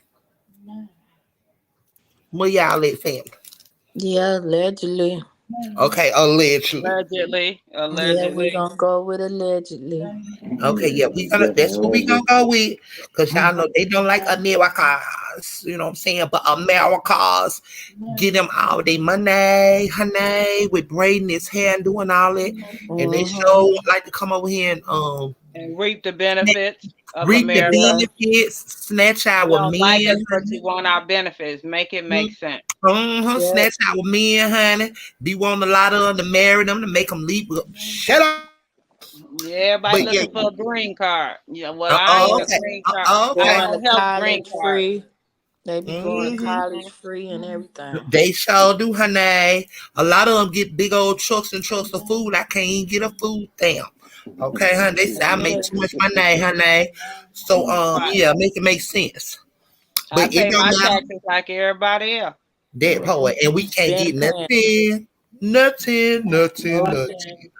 anywho, like said, to all of them, you know, we are aware because it states that in the Bible that they all are gonna turn on her, that whore. We already know who the whore is. That's the word of God. We know who the whore is. Everybody gonna turn on her. But at the end of the day, all the true children of God, all his children, we shall and will be straight. You know, so whatever happens, happens. But check this out, y'all. Yes, y'all. Pac is talking about what Smith and what we was talking about earlier when Smith brought it to our attention in the clubhouse this morning about the Cash App owner. Yes. Listen, Pac, for one, maybe he couldn't get with the system that they about to, you know, turn everything into. So they had to get him out the way so they can automatically convert everything. One, either two, it was a business partner, business deal gone bad. However, y'all know how business can sometimes get. Business can get messed up. You know what I'm saying? It's somewhere along the gap, but you know, hey, it is what it is. That type of day, and to be stabbed over a bridge and all this allegedly, well, according to the media or whoever they put it out, that's what happened. So you know, it is what it is. I just know that Cash App tied into Bitcoin and all of that. So they was Xing out a lot of these Bitcoin executive owners, and then they stopped for a minute. So now it continues.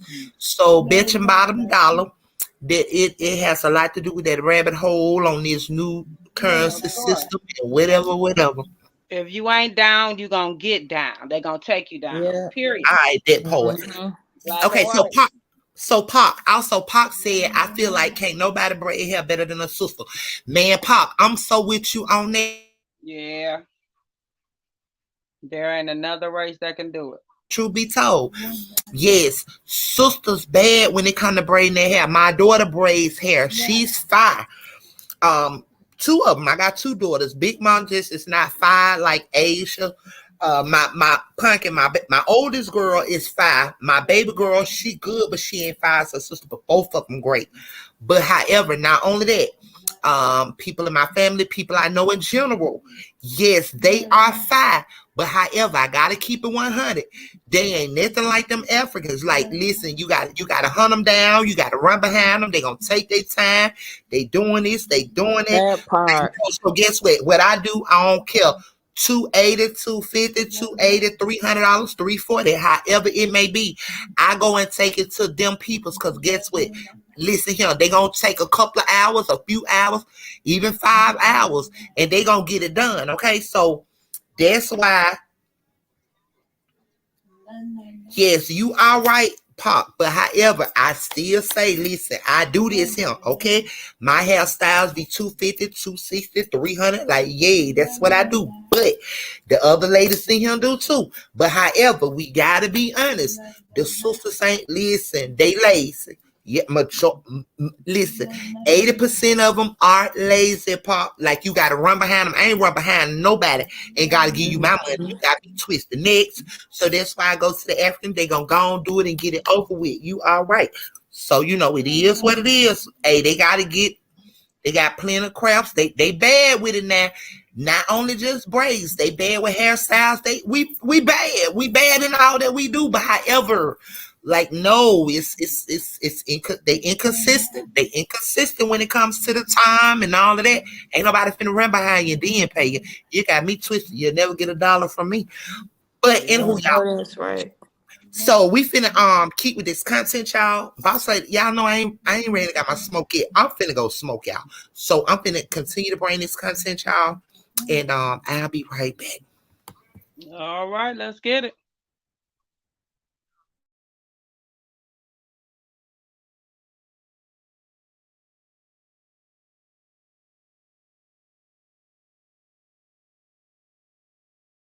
Like this under President Obama, that there was like no follow through. And, you know, it's one of the big questions over. It's like checking off the box and say, okay, we've done Africa. Now we can move on to other things. How do you make that something that's a more sustainable and a more continuous engagement of the United States with Africa? And what I'm hearing from you is, frankly, a lot of disappointment and you know, a lot of pessimism about what may come out of this summit. Well, the point of the matter is already, you know, nothing is going to come out of it because it is a one-sided conversation. Right. Where is the agenda? The agenda should have been published way in advance. The African leaders should have been given an opportunity to also state their position so they can come up with an African position that can then be discussed alongside the American position. So the fact that it is a one-sided conversation, that is yet going to be another useless meeting with no outcomes. But again, I'm going to keep emphasizing, the reason this is happening is because there is a disrespect for the Africans. There is a general feeling that we don't need to hear from the Africans. Their opinions do not matter. That wherein lies the problem. Why were the Africans not consulted? Why were the Africans not part of an agenda? Why was there not even an agenda like what happened during the FOCAC meeting with China? Those are some basic issues. No head of state. President Biden would not pick up and go to meet with any other leader in the world without an agenda. That simply doesn't happen. Right. So what makes the US think that they can engage African leaders without an agenda? Come to Washington, let me tell you what I want to do for you. Come to Washington, let me tell you what you need to do in your countries.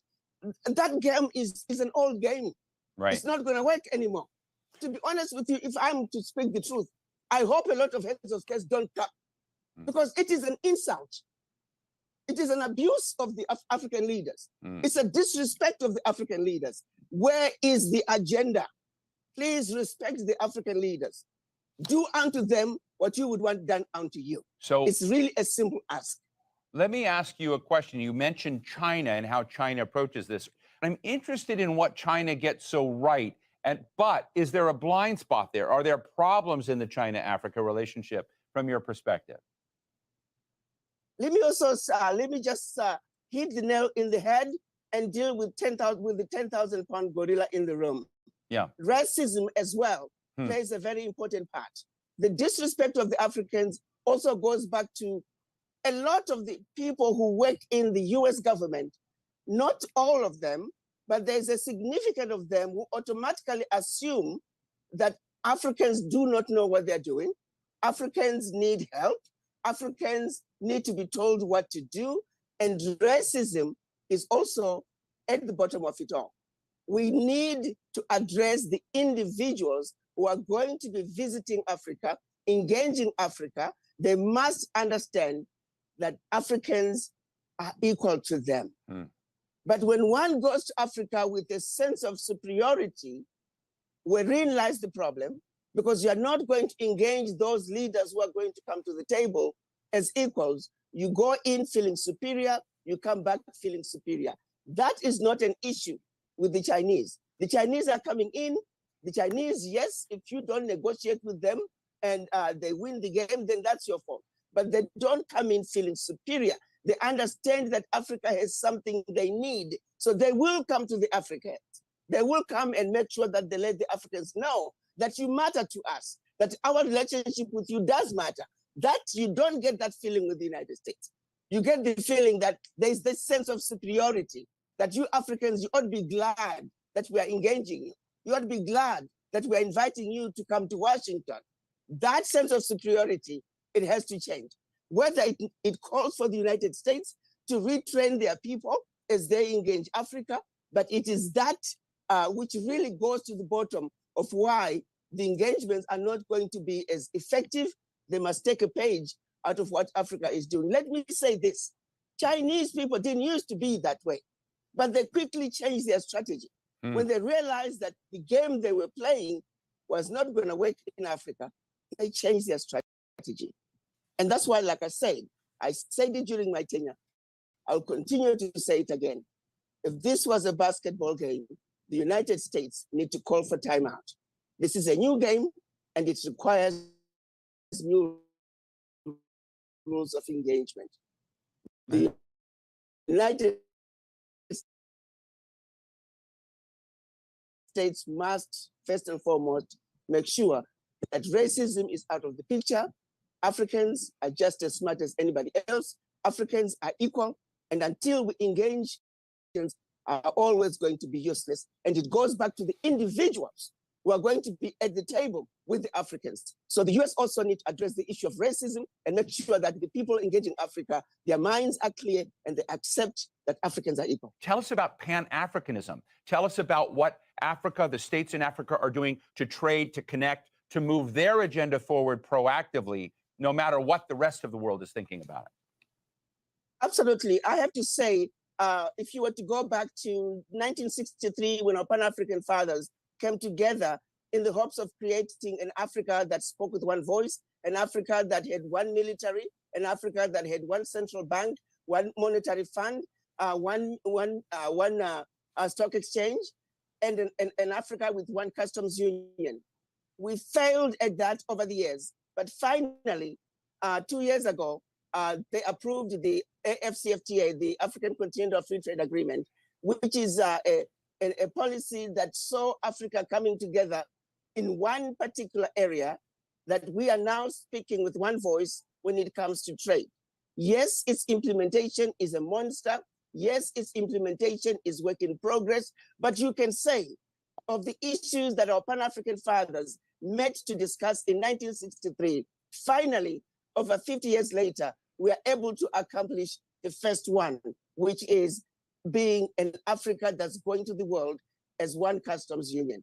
The spirit of Pan-Africanism, it has taken us a long time to really begin to come together, to dismantle the Berlin Conference, which of course, for those who think, oh, Berlin Conference is a thing of the past, think again. As long as we have a country called Togo, as long as we have a country called Congo-Brazzaville, Eswatini, Malawi, those small countries, even Nigeria or the big ones, Kenya, Egypt, Morocco, they cannot survive on their own. as long as we're talking about the little bitty individual African countries, we are never going to realize the dream of a united Africa that speaks with one voice. And until we dismantle some of those borders, until we begin to wake ourselves up as a people, until we begin to realize that the colonizers and the rule of divide and conquer left us feeling inferior, supremacy, white supremacy was introduced from the very onset when the colonizers came to Africa. We were taught to believe that everything African was bad, everything European was better. And we still continue to suffer from that mentality. So yes, while we demand that the West and those who don't look like us Africans treat us equally, realize that we are human beings just like they are, we too as Africans, we have a lot of work to do on a personal level, where we must also believe, truly believe, that we are equal to everybody else on earth, and that we are capable. That also is a disease that we need to realize as Africans. Let's wake up and realize that white people are not superior to us. Chinese are not superior to us. We are just as good as anybody else. That is a serious challenge, because we still have people, even when you look at issues that we could stand up as a people and push back.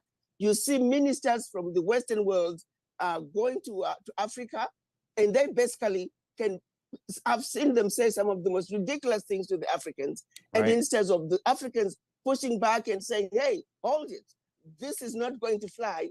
Instead, the Africans are afraid, just inherently fear of the white person without any, for no good reason whatsoever, except that we have been programmed to feel inferior. So on an individual basis, we continue to speak the gospel of truth. We continue to shed the light as to the brainwashing that the African has been put through, wherein lies the problem.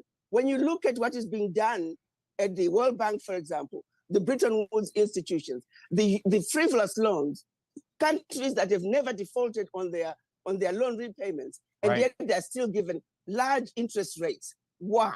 Countries like the United States that don't need any help, they get loans at 0 interest rates. You look at the issue. I'm glad President Biden, I hear he's going to be talking about having the AU as the 51st member of the G20. Well, let's also take it to the next level. Let's go to the United Nations. Let's have Africa, 1.4 billion people. They need to come to the table. Let's African Union be the 6th member of the 5-member UN Security Council. You can't just totally disregard 1.4 billion people because you've gotten away with it for centuries. Well, guess what? Game is over. Africans are waking up. Africans are beginning to realize and understand the game that have been played. Unfortunately, we don't have that critical mass of people who are continuously going to speak truth to power. The good thing with the story of Africa is we are coming from a position of righteousness, a position of truth, a position of facts. Those are constants, they don't change. Let's continue to give the world an overdose of our truth, but at the same time, while we are doing so and demanding a world that is fair, that is just, and free of racism, bigotry, and hate, we must also work on our own development and our own awakening as a people.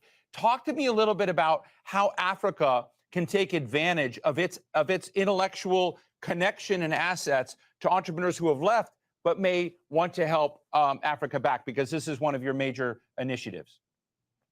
Absolutely. The brain drain that started over 400 years ago, when the best and the brightest and the fittest were taken out of Africa forcibly, and that is when the brain drain started. I want to make sure that is very clear. And when we talk about African diaspora, we're talking about all people of African descent living outside of Africa. Let's be very clear. African Americans, they are Africans who were forcibly taken out of Africa, plus the continued brain drain, those who are later immigrants who left Africa running away from famine, from wars, in search of greener pastures. The end result is, as we speak, Africa has a serious deficit of expertise. However, the good news for Africa is that we have a very young, intelligent, vibrant population that need opportunities. So when we can marry the age group of young, intelligent Africans with the expertise coming from the diaspora, we can see an Africa that can propel itself to take its rightful place on the world stage. like it once was. So yes, the diaspora are an important component of Africa's development. Make no mistake about that. All the African leaders are fully aware of that.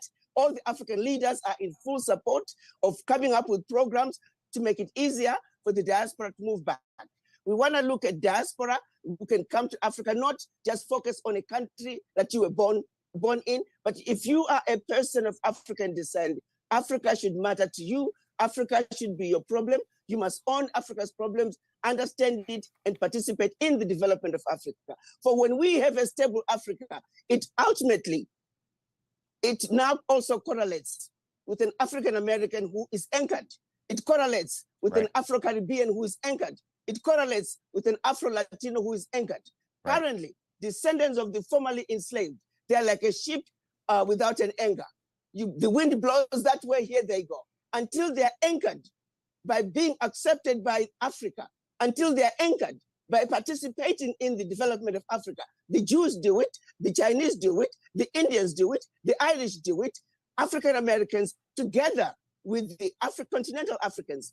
We must make sure that we work together to participate in the development of Africa, because the development and the building of the Africa we want, it is our responsibility first and foremost, and ours alone. Others are welcome to come join us. Others are welcome to help us. Others are welcome to engage us as equal partners, but we must own the building of the Africa that we want as a united front of the African diaspora. Well, I want to make a deal with you, Ambassador. I want this to be a start of a conversation with you that we have many other times. I think it's a very important conversation, and I'm grateful to you, Ambassador Adikana Chihombori Kwao, former African Union diplomat and founder of the Africa Diaspora Development Initiative. Thanks for your candor, and thank you so much for being with us today. Thank you for having me, and keep up the good work. These are messages that we must continue to put out, because the average American is not aware. The average European citizen is not aware of what the various Western governments are doing. The atrocities have been going on for far too long. They must come to an end. And your program is doing a great job in getting these messages out. We must inform and educate our citizens. Thank you, Ambassador. Thank you so much. Thank you so much. So what's the bottom line? The smart money's on Africa. That's where the most interesting global action is going to be. Demographically, the West and much of Asia are aging, while Africa has the youngest crowd on the planet. Within a few decades, much of the world's global middle class is going to come from Africa. And Africa is going to become a stickier place for its brilliant innovators to stay, rather than racing off to Europe or the United States. Sure, China and the US will both remain engaged in Africa, but less and less on their terms, and more on the terms of African nations as they rise and become more powerful in their own right. That's the story of unstoppable Africa, rising not because of what nations outside the continent are doing for it, but what it's doing to chart its own course. And that's the bottom line.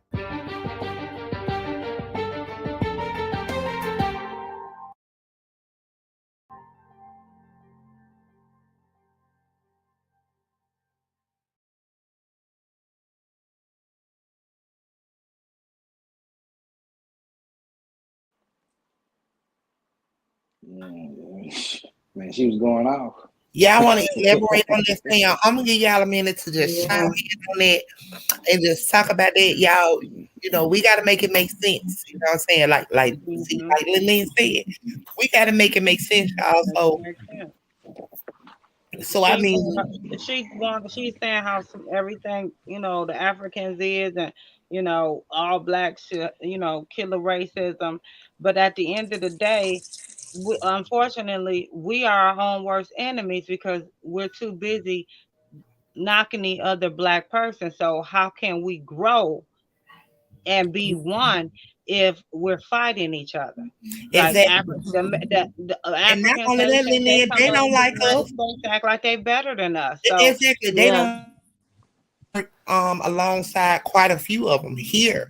You know, I worked, but unfortunately God removed them because I couldn't take them. I spaz out on them every given day. They some compulsive liars.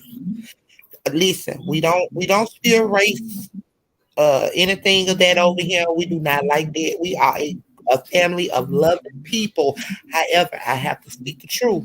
But you know, they don't like us. They don't care about us. They don't like us. You know, it is what it is. So how can they say, well, how can she? How can she say what she stated on his platform about, you know, this and that, and a third? But in actuality, when you come face to face with them, they treat you so different. So why is it? Is she just one of so many of them that I done ran across that don't like us? They frown and then they be just like, okay, keep going, y'all. Well, I know she just basically telling us, though, you know, hey, you need to get down or lay down. She's like, man, because, man, she's like, I might not be here to see it, but it's going to happen, you know, to where they gonna become that Told y'all, economic power. I told Birdman today, as we was riding, I said, well, honey, listen, son, that's the part Mama's gonna have to really just, you know, come to terms to say, well, listen, Lord, I will be like your son, as your son Jesus did. Go ahead on and pay the price, you know, because I love you, and let them do what they do. But that is gonna be really hard just to take it apart. Just allow them to just make it do what they do, whoever it be, whether it be them or whoever they be. Because in my mind, all I know is to defend and hit them with some, you know, hit them with all I got to hit them with. But my son, like, Mama, did defeat the purpose. But okay, that's another study. Keep on talking. The thing is, I'm gonna get you before you get me, though. Yeah, but however, according to how Birdman said, like, we can't even be like that, especially we trying to get to a place. You know what I'm saying? You know, that's what I want to do. Mm-hmm.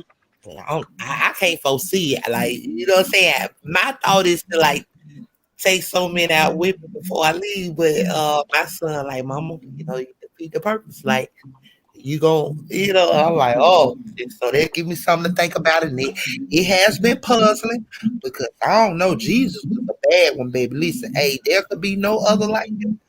I don't know. Listen, he was a good one because I don't know, y'all.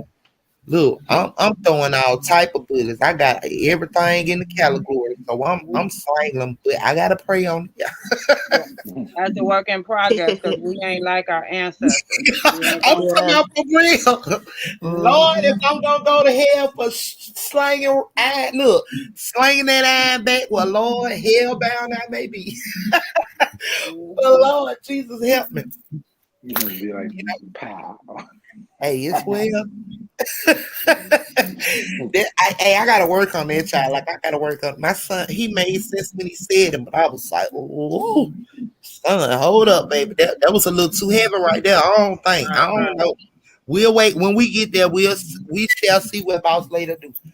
I don't know. I got to be full out of the flesh and just I don't know, y'all.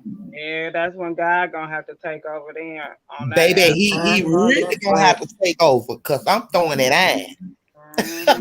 Because if you got a gun pointed at me and they laid down, they got holes down by water, got bit by dogs, got harmed, baby. They listen, baby, we in a new era. Father, Lord God, forgive me, but I'm finna get this ninja. Yeah, that poet. You know, Parch said, and they frown upon deodorant. Baby, Parch, don't you get me started over here. Don't get started. Listen, they don't know what it, baby. They don't know what it smells like. They don't know what it smells like. But they say we stink. What they say? Fragrance and perfumes and smell good may stink to one that does not wear it. Don't believe in it. Hey, they be like, this ninja. Who the hell is this ninja? You know I had to fight. All my life I had to fight. Harpo told them Americans to beat me. Oh Lord. Okay, so Pac said our ancestors fought. They just don't tell you that part. Facts. I believe it. Facts. They were always quiet. I believe it too. They gonna have to come with it to stumble upon Boss Lady her five. Look, just like that. Just like I know how to sling that iron. Them fabulous five slinging that iron too. Baby, I taught mine. Hey, make it do what it do. my family did not play. I know for sure I had some relatives that took out some good, as they call them, good old boys kids because they was popping off and bullying, and they had to dip up out the South, but they did it. They did it. That part. I guess I'm Everybody gonna ain't say a quiet. prayer. I just gonna say a sinner's prayer, Father God. In your son Jesus' name, I ask that you forgive me for all sins that I have committed. Father God, but upon the day, Father God, your son Jesus was as strong as he could be. He allowed them to do as they did unto him. But Father, Lord God, your daughter, boss lady, I ain't with it. So I'm finna get with it. Da, da, da, da, da, da, da. May I Who you rest. with? Who you with? Who you with? I don't know that. Hey, Jesus was a bad one, baby. He was. Hey, he was powerful. Be like Samuel L. Jackson on that. What is that movie Yes. that he was on? Look. Meech said. Django.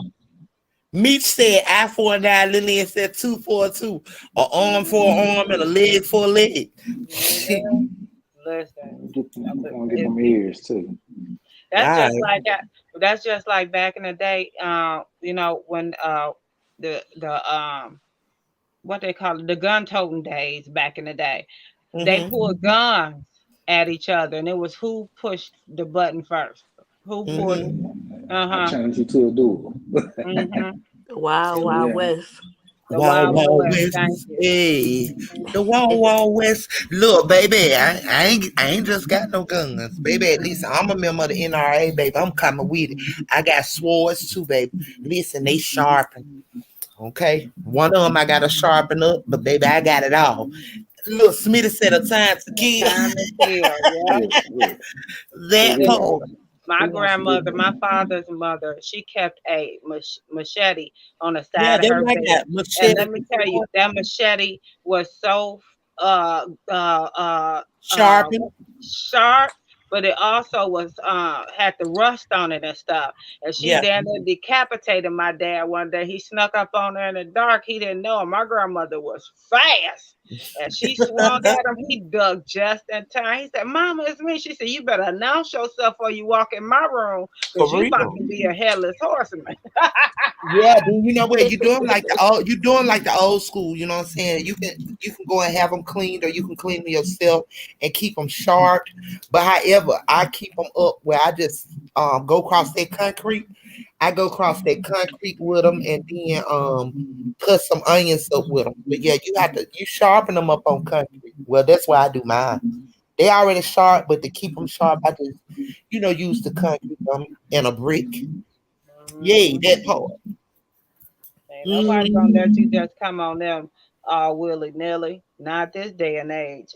They might start out. You start out trying to be calm, and Lord Jesus, keep me near the cross. But after a while, that cross disappeared, and you start seeing red. Oh Jesus! Please bring me back before I do something that I'm gonna regret later. Look, Pac said, look how Pac said rested blade is guaranteed gangrene. Thank you. Thank you. You gonna die and get gangrene. Little mother gonna be dead and infected. Look, fully Dead and infected. infected. Yeah, dead and infected. Yeah. Yeah. You gotta get your tetanus shot. Yeah. Tetanus shot. You see her with a knife. You see her with a knife. You be like, damn, did I get my tetanus shot? Because I think she gonna cut Yeah. me. If you didn't, too bad for you. Baby, it's going down. You're gonna get off earth real quick. Look, a dull knife is gonna hurt more than a sharp. Facts. You know. Anybody tell you they rather get shot than to be stabbed, but they said some of them stab wounds. They worse than a bullet wound. That's personal. Stab wounds are Hey, very personal. when you get stabbed and they try to move that blade up to your heart, nigga, they this personal for real. There, if they stab you in the stomach or lower chest area, and they start trying to bring that knife up towards your heart. Oh, Yeah. Man, I ain't gonna That's tell you somebody that that like done that, man. I'm stabbed aiming before. for the top. I'm aiming for the top. I'm off in tops. I ain't talking about no bottom, no none of that. I'm trying to off with the head. Everything else is real. Cause I mean, I already know my aim fires on that level. It's an accurate at 98. Okay, well, baby, I'm off in with the tops. As the youngest say, as my children would say, tops. You gonna stab Off Renee, with if you the stab head. somebody Off that way? with the head. Off with Renee, the head. If you stab somebody that way, man, and you done went in and up, man, you done stabbed many of people before. You know, I mean, you Yeah. already know what to do. You know, I'm like, I Yeah, said we do he's not he promote white, violence. but he a surgeon. Our family over here, we do not promote violence, y'all. However, for those who are just tuning in, we're pretty much talking about, in that time when they come, because it is written, everything has to fulfill itself. The Bible has to fulfill itself. So, yeah, we just over here talking, we chopping it up. We talking about, hey, whoever want to come, whether it be the Middle East, Africa, whoever they shall be, they're going to come to our door and ask us whom we going to serve. Guess what? Whatever side it is, look, I'm going up. So we do not promote violence over here.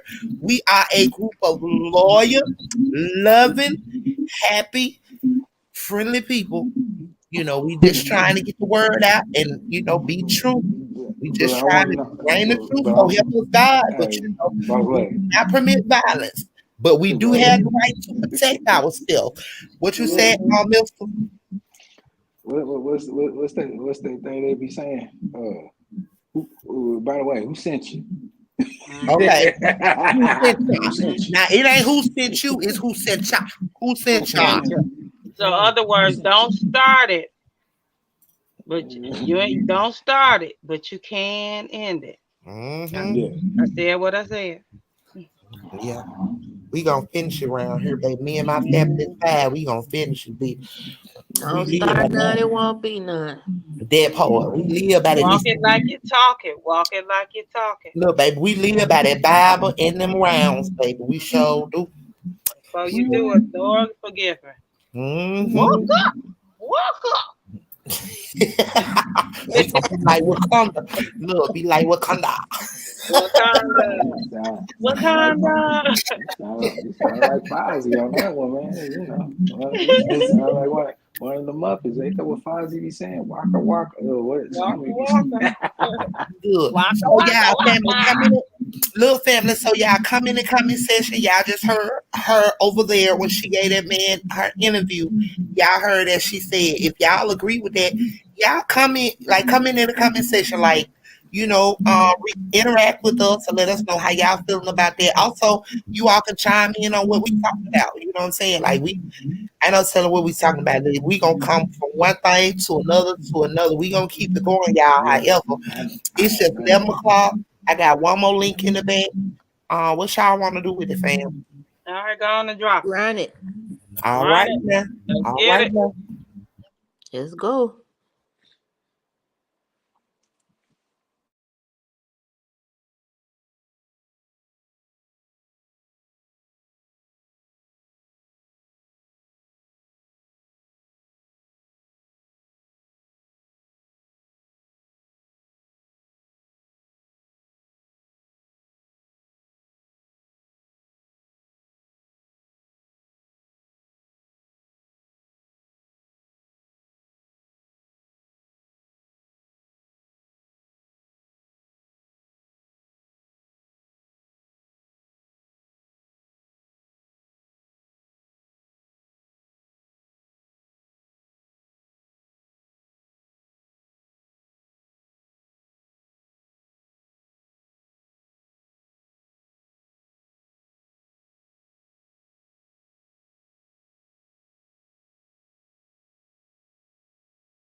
Patience, patience, you guys.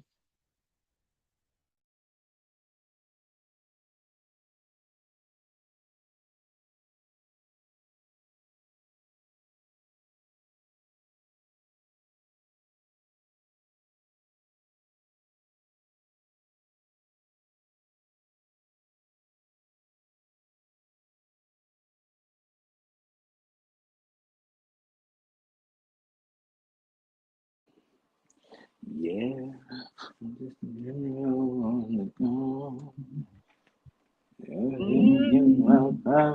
Don't you know?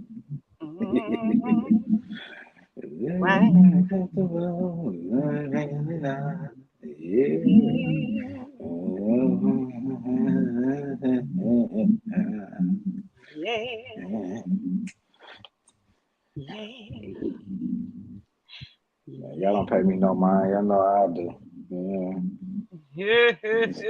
So China is pushing the yuan. What about the Indian rupee? It's not far behind. The Indian rupee is also emerging as a serious contender. And why are these trends significant?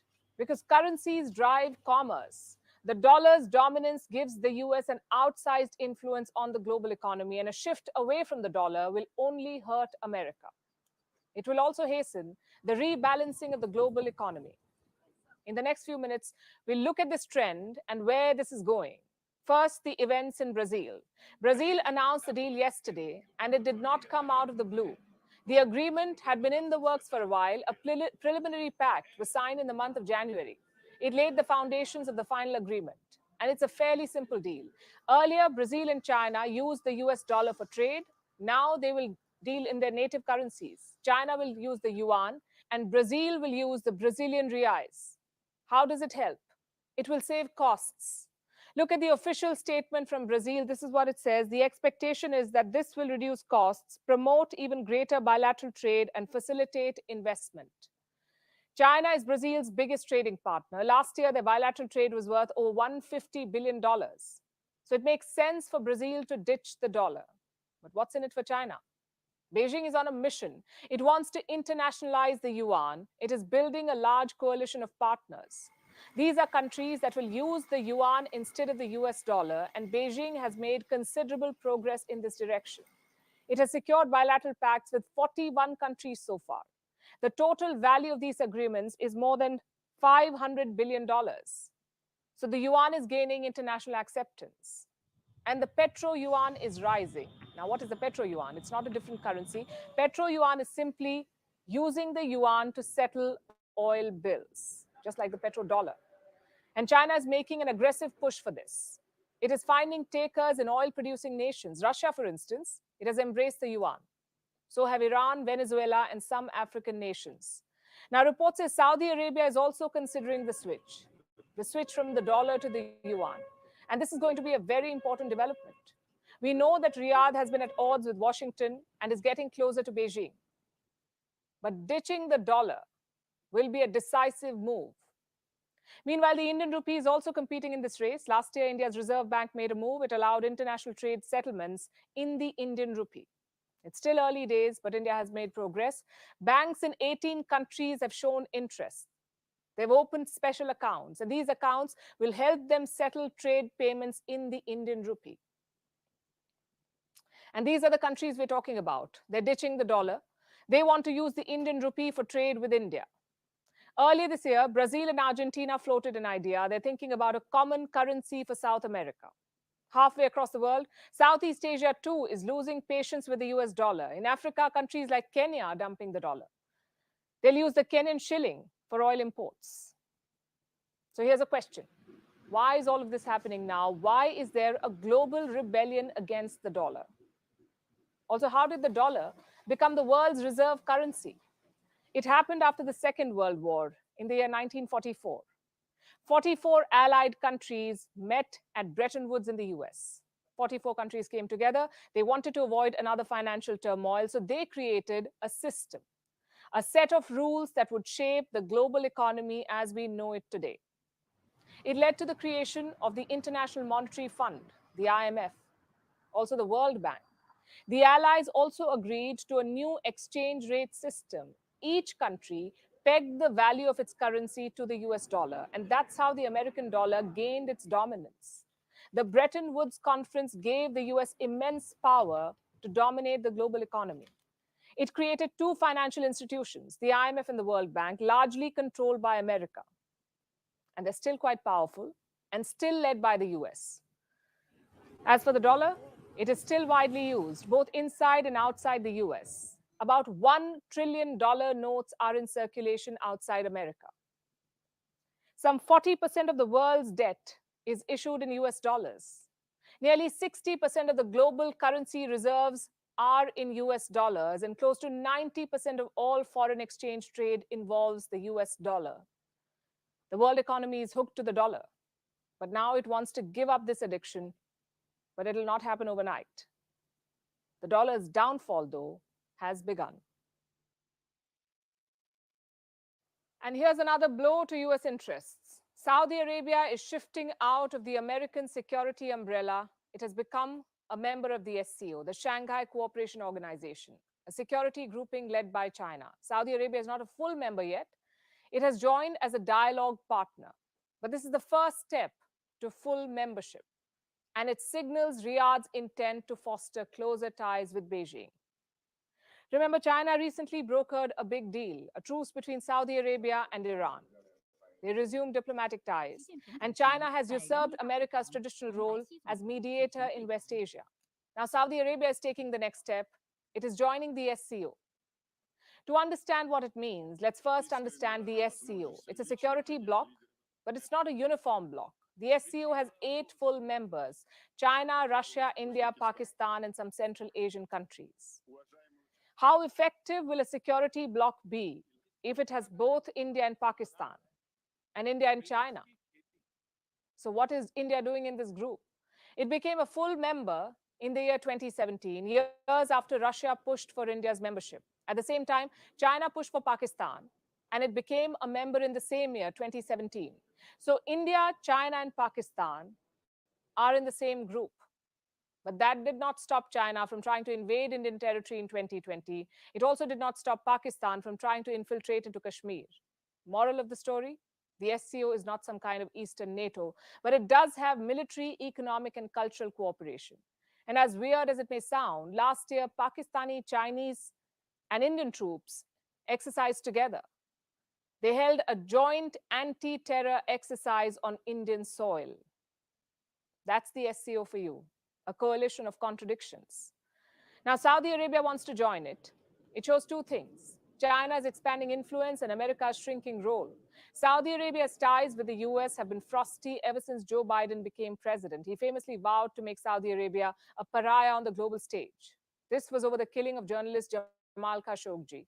He's said to have been killed on the orders of MBS, Mohammed bin Salman, the Crown Prince of Saudi Arabia, also its de facto ruler. So Biden's threat was directed at MBS, and before he could make good on this threat, the Saudis are moving on. They're looking for friends elsewhere. The Saudis are leaning towards Russia and China. On oil production, Saudi Arabia sided with Russia rather than America. On the truce with Iran, it has chosen China over America. Riyadh is being pragmatic. It is also deepening economic ties with China. Saudi oil giant Aramco has started a joint project with some Chinese firms. This project is in northeast China. It is worth $12 billion, and Aramco holds a 30% stake in it. It has also been investing in Chinese companies.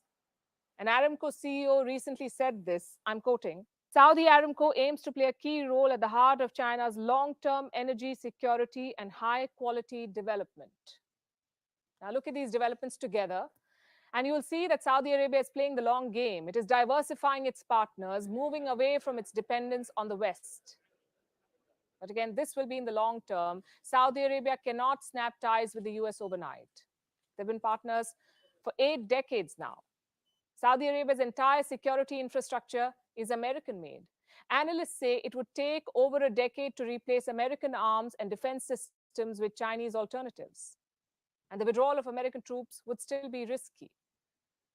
Because despite the thaw in Saudi-Iran relations, it's not all peace, rainbows, and sunshine. They're still fighting a proxy war in Yemen, Saudi Arabia and Iran. And that war may end soon, but the years of hostility will take time to neutralize. The SCO will become another forum for Riyadh and Tehran to interact. Iran too is expected to become a full-time member soon. So the West Asian rivals could use the SCO to find common ground. But again, mending ties will take time. Riyadh's move today is basically a signal to the Americans that the clock has started ticking on American hegemony in West Asia. And big news for Indians working in the United States. A US court has decisively ruled in their favor. It applies to all those who hold an H-1B visa. Their spouses can now work in the US. This will mean more financial security for Indian workers in America and another win for people-to-people ties between Washington and New Delhi. Remember, there was a concerted effort to make life difficult for such workers. A group called Save Jobs USA was gunning for the jobs of Indians. The court has ruled against them. Here's a report. Foreign workers in the US are breathing a sigh of relief. An American court has upheld their right to work. It said that the spouses of H-1B visa holders can work in America. The ruling will benefit Indians the most. First, let's understand the basics.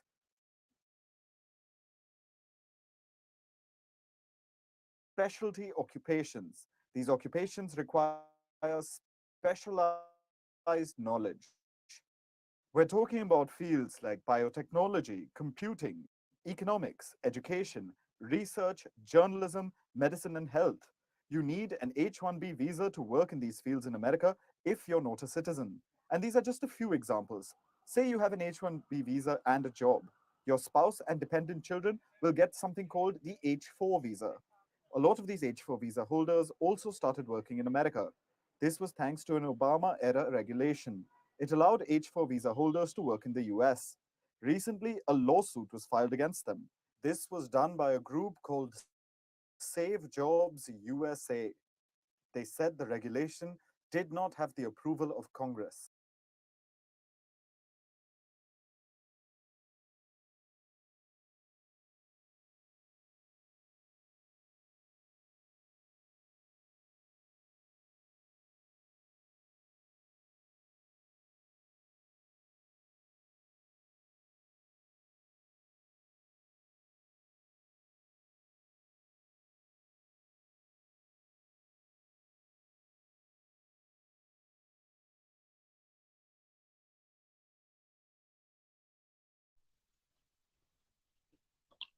Oh, she done got knocked out. Is that what happened? Yeah. Mm-hmm.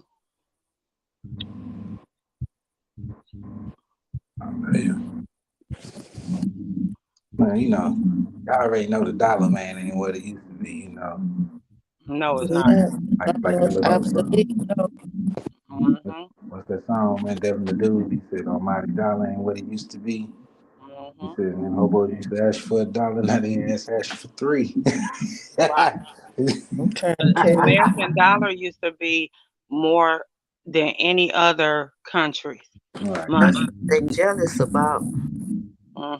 So if it's down 59% is what I heard earlier in one of those conversations, then that's just basically only worth 41 cents. 41 cents on, you know, pretty much on the dollar.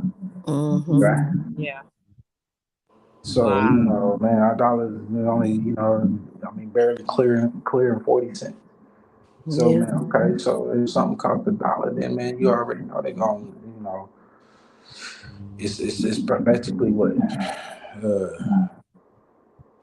if it's only 40 cents on the dollar, man, you know, shit, that's 80 cents, man, basically a little over. So, man, the extra charge on it would be a little over $1 then. A little over $1 and then probably tax. So, man, nowadays your candy bars, like your regular size Snickers, are $2.19, something like that, right? You know, something like that. Yeah, $2.49 somewhere around there, man, and $3 for the king size or something. So, I mean, yeah, when I used to only pay $1.50, man, for, you know, no more than $2 for the king size, but, you know, 99 cents for the regular size Snickers. Yeah, you used to get 2 for $1 back in the day. Right. Even with the Reese's peanut butter cup, you know, it was always, man, you know, slapping with deals. Coupons right there, you know. But so I mean, I'm just looking at that now because I'll be like certain things, man. I went and grabbed Red Bull today, and I thought they had a special going. I said, okay, I'll just grab two. You know, I'm thinking it's gonna be 2 for $4.59 as it was down the street, man. It was $7.28. Should not be allowed to I work. said, hey, man, you But gonna that keep argument that. has been struck down. A U.S. district judge ruled that the U.S. Department of Homeland Security had the authority to issue work permits to H-4 visa holders. She said that the U.S. government has been allowing this practice for years, and that the Congress has both Somebody mic is open. explicitly ratified the practice. On the face of it, this might not seem like a big deal. But ask Indians living in the US, and they'll tell you it's perhaps the most significant ruling that has come their way in a long time. Sure, Indians aren't the only ones who get an H-1B visa, but they get the maximum number of these visas. In 2020 and 2021, Indians got 74% of the H-1B visas issued by America, and the trend continues.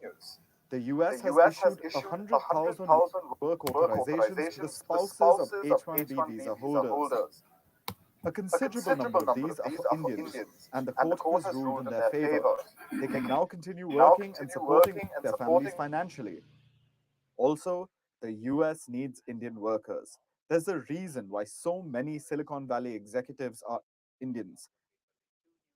They are highly skilled, motivated, and known to deliver results. So this is a community which Washington cannot afford to antagonize. The US has taken a series of steps to mitigate the troubles of Indians traveling to the US. In September last year, the Biden administration had promised to help Indians out. Here's what Secretary of State Antony Blinken said. We have a plan when it comes to India to address the backlog of visas that's built up. I think you'll see that play out in the coming months, but it's something that we're very focused on. These connections, these people-to-people ties, whether it's students, whether it's business people, whether it's tourists, whether it's family. This is what really links us together. And the last thing we want to do is make that any more difficult. A lot has happened since. Last month, the US said it was reintroducing domestic visa revalidation, especially for H-1B and L-1 visa holders. Again, Indians would benefit a lot. Since 2004, Indians living in the US had to travel to India to get their visas revalidated. And that was a big hassle. It took months, if not years, to get this done. But soon, such visa holders will not have to travel to their country of origin. Instead, they can get their visas revalidated in the US itself. That's not all. The US says the wait time for visitor visa interviews in India has come down by 60% this year. And Washington has set a goal for this year. It plans to issue 1 million visas to Indians in 2023. It has already processed more than 200,000 applications in its embassy and consulates across India. So the US is finally paying attention to the troubles faced by Indian applicants.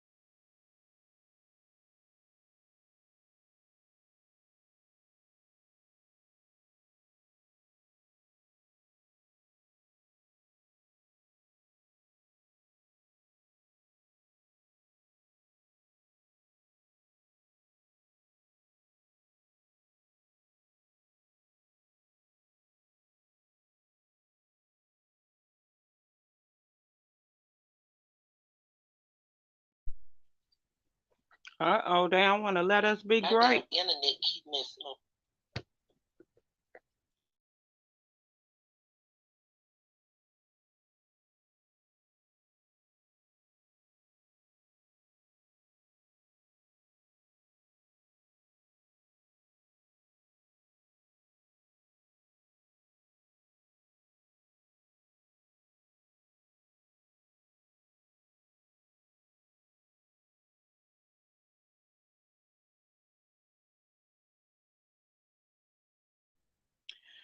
All right, y'all. This I keep kicking ball lady up out of here. Yeah. You got a bad connection over there. Yeah. But Y'all raining down there, windy or something? it was nice down here today. But it depends if you like around a lot of wooded area, that interferes with with your connection too. Yeah. Because I know it's a lot of woods around me. Yeah, yeah. But we're gonna keep on chatting till she come back up. But yeah. Hey, y'all, I seen one of the biggest ass birds I ever seen. Bird. Look, first of all, man, I got this bird over here by the door. And it comes after me every morning when I go to work. Yeah, but I can't even mess with it because it's a protected bird. So I'm like, oh, you see how they protect the animals more than the humans? hey, these little video tweets, man. I'm telling you, man. I be like, look here, man. You know, I'm the big putty cat, man. You know, you did see a putty cat. I'm gonna get you. Damn bird, man. Be trying to get me after run. I'm telling you, I'm running to the car. And got to work today, and trash man didn't pick up the trash. He just drove past the property. That's what I said. It drove past the property. Trash bill or something? I think it was a new dude on a new route. You know, new route. He didn't know, man. He just kept driving. I'm like, man, he went next door and come over here. Right. He never came? Nah. He didn't come back? Nah. I had to call him, tell him, hey, I forgot us. You know, I said, man, I got too much trash out here, man. I'm talking about, man, I got big ass birds coming over here flying in, man, like it's the airport, man. You got vultures? Yeah, that's what they, Man, I'm talking, look, I got video. I'm telling you, they was flying in like they was at DFW or something, man. I'm like, shit. They like vittles. Right. Big So ass the whole bird. family there. Yeah, it was a man, cousin, auntie, man. It was a family reunion going on. Man. Oh my goodness. Man, they was all in the trash. That would drive me crazy. And they don't move. You know, I almost ran one over, man. Oh, they ain't got no fear about them neither. Oh. Yeah, they'll take that beak and tear you up with it. Man, they trying to eat. So you know, they weren't thinking about me, man. They like, man, you move. Go and get out that car. Say, yeah, man, you gotta get fired up. Man, that's the first time I done got up on one since at a zoo. But man, I'm saying, I was like, man, you can't be out here sunbathing. They gonna swoop down on you. They gonna come get you. That's like that movie back in the day called The Birds. Birds. You remember that video? I remember that. Yeah. You know, the birds, and pterodactyls and shit, you know. They were just tearing folks up. That movie scared me as a kid. But I couldn't stop watching it.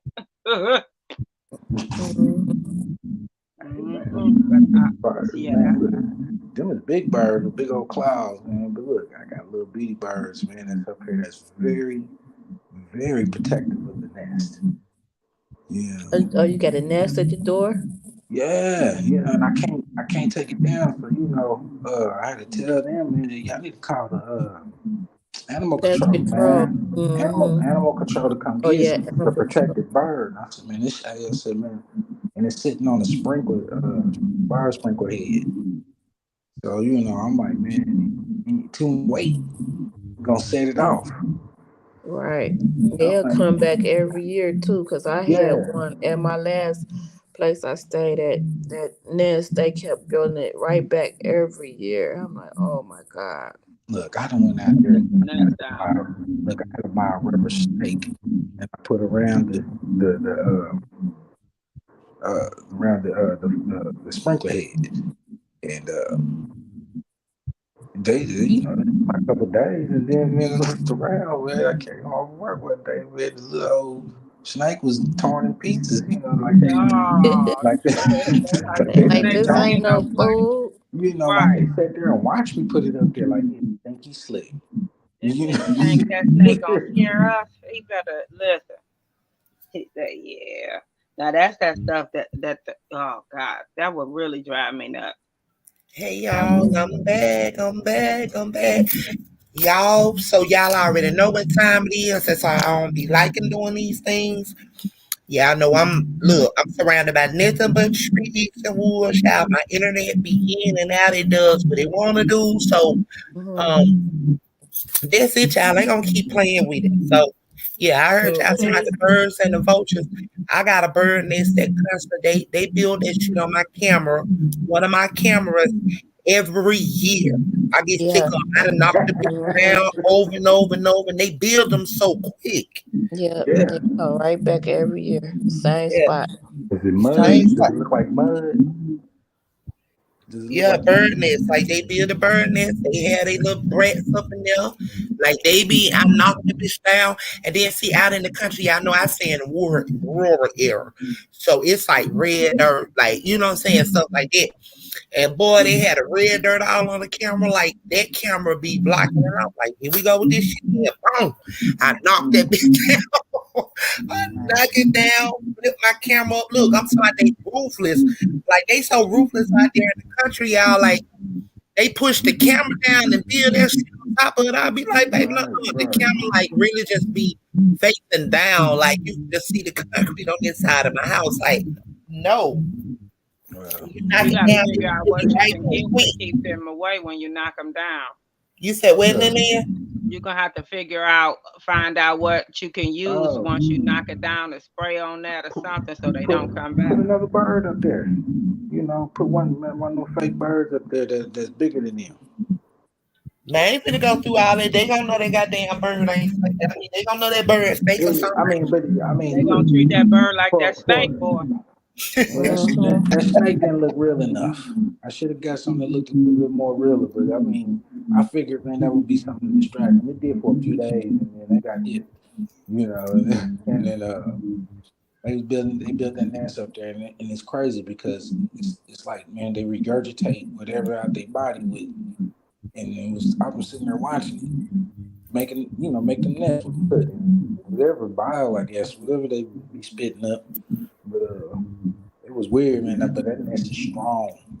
It's like, man, all the way I tried to knock it down and then start spraying it, man, with water and vinegar. You know, it just kind of fell down. And, I just sprayed around the sprinkler head with the vinegar and water.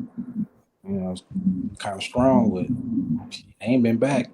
But okay, so I guess that's what I'm gonna do tomorrow when I get off in the morning before I come back to work. I done knocked it down again, y'all. So I guess I go home when I get off in the morning.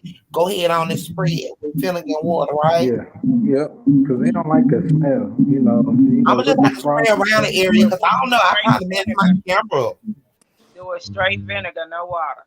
Strong. Okay. Yeah, that'll be cool. You know, but they went on to the other side of the door though. Oh yeah. Hey, look, these birds ain't no. We too smart over here, y'all. We gonna have to figure some out to get rid of them damn birds. But baby, I ain't that friendly with them now. Get what? It ain't time. It ain't that time, honey. We gonna know when it's that time. I'm gonna start pelicking their ass up out the nest, the trees and everything. Look, I was gonna put one. I'm gonna pin it on. I was gonna put a bird out for the patio, but they too aggressive for me. Yeah. Yeah. And that's the part. That's where I gotta. How you gonna be more? You gonna try to take me down? I'm like, man, I put this house up for you. I built this house for you. Hey, you know, they like the little houses, but man, you know, once they get the nest up in there, man, they don't play about it. You know. I know, right? You know what? Let me go and just give me one of the little feeder things for them hummingbirds. You know. What's up? Mr. Bates, what Mr. Bates said, y'all? Mr. Bates might have had his gun. Okay, it's a wrap. He sleep. So y'all already know what it's about to be. Me and the family about to go to the back. We finna chop it up and then we gonna go out to the clubhouse. So y'all, thank y'all for tuning in and being patient with Boss Lady over here on today. I tried my best to bring y'all the content in which I could, you know, and I did. So, you know, they got some good stuff today. It was all Yeah, education. did good. Thank y'all. Thank y'all. Thank y'all. Look, I ain't fumbled with it in so long. Like we've been on here like a year, y'all. So almost a year. But however, like I ain't play with it. I always run it to the base, or I just do what it do. But y'all, I thank y'all so much for being patient with me on tonight and so about the content. I'm sorry, y'all. It was only just a little bit, probably about 5 more minutes to go, y'all. But however, with my internet acting up the way that it does, being in these woods as well, I hope y'all got out of I hope y'all got the information that was needed for you all on tonight, even with our laughter and our joy. Be over here on a sugar rush at about 100. I'm still on crunk, y'all. So once again, thank y'all so much for tuning in with us on tonight. I ask that y'all hit that like button, comment, share, and subscribe so that when we go live, make sure you hit that notification bell as well so you'll be notified when we go live. However, y'all, we'll be back on Friday. I think that's the base. So y'all gonna have to put up with me again on Friday, y'all. Because I think Mr. Bass also is busy on Friday. He gigging. He play music, y'all. He is so awesome. So he goes out and about. He plays music. So y'all, I think I'll be bringing the show to you all again on Friday. So however, we may have a free fun Friday. That's what we're gonna have Friday, y'all. A free fun Friday. We gonna be quiet. We gonna talk about what y'all want to talk about. We gonna get up over here. We gonna bring y'all some life, and because we're always bringing truth and being serious, because we have to stay serious and bring the truth on all levels, y'all. So you all won't be caught off the guard. So Friday, y'all, we may have fun day. So I don't know, who knows? We'll see what I bring. So anywho, before y'all exit, please hit the like button, comment, share, subscribe. Also, if you all are watching on the replay, I ask that you all hit that like button, subscribe to our channel. Where we go live, you'll be notified. So once again, good night, and thanks to everyone who's tuned in. Thanks to all the family who come in the comment section, the ones who always come over here and kick with this whole family. We appreciate you all, and we thank you all so much. Also, y'all, we are going to come with the other YouTube channels. However, like I said, Boss Lady has been busy, Mr. Basement busy, so we've been kind of busy. I've been doing a lot, so it's coming, y'all. It's coming. Okay. So once again, thank you all so much. Good night. Don't forget to say your prayers. Make sure y'all keep God first in all y'all do, and be very prosperous and make someone happy on tomorrow, or even tonight. If you all are still out and about, you're at work or you're doing something, do something to make a difference in someone's life on tonight or tomorrow. So once again, thank you all so much. Family, do you all want to tell them good night? And we're going to be up out of here. Good night. Thank you. Thank you. See you Friday. See you Friday, 9 p.m. right here. Same place. Love, peace, and blessings. Peace and blessings. Signing off.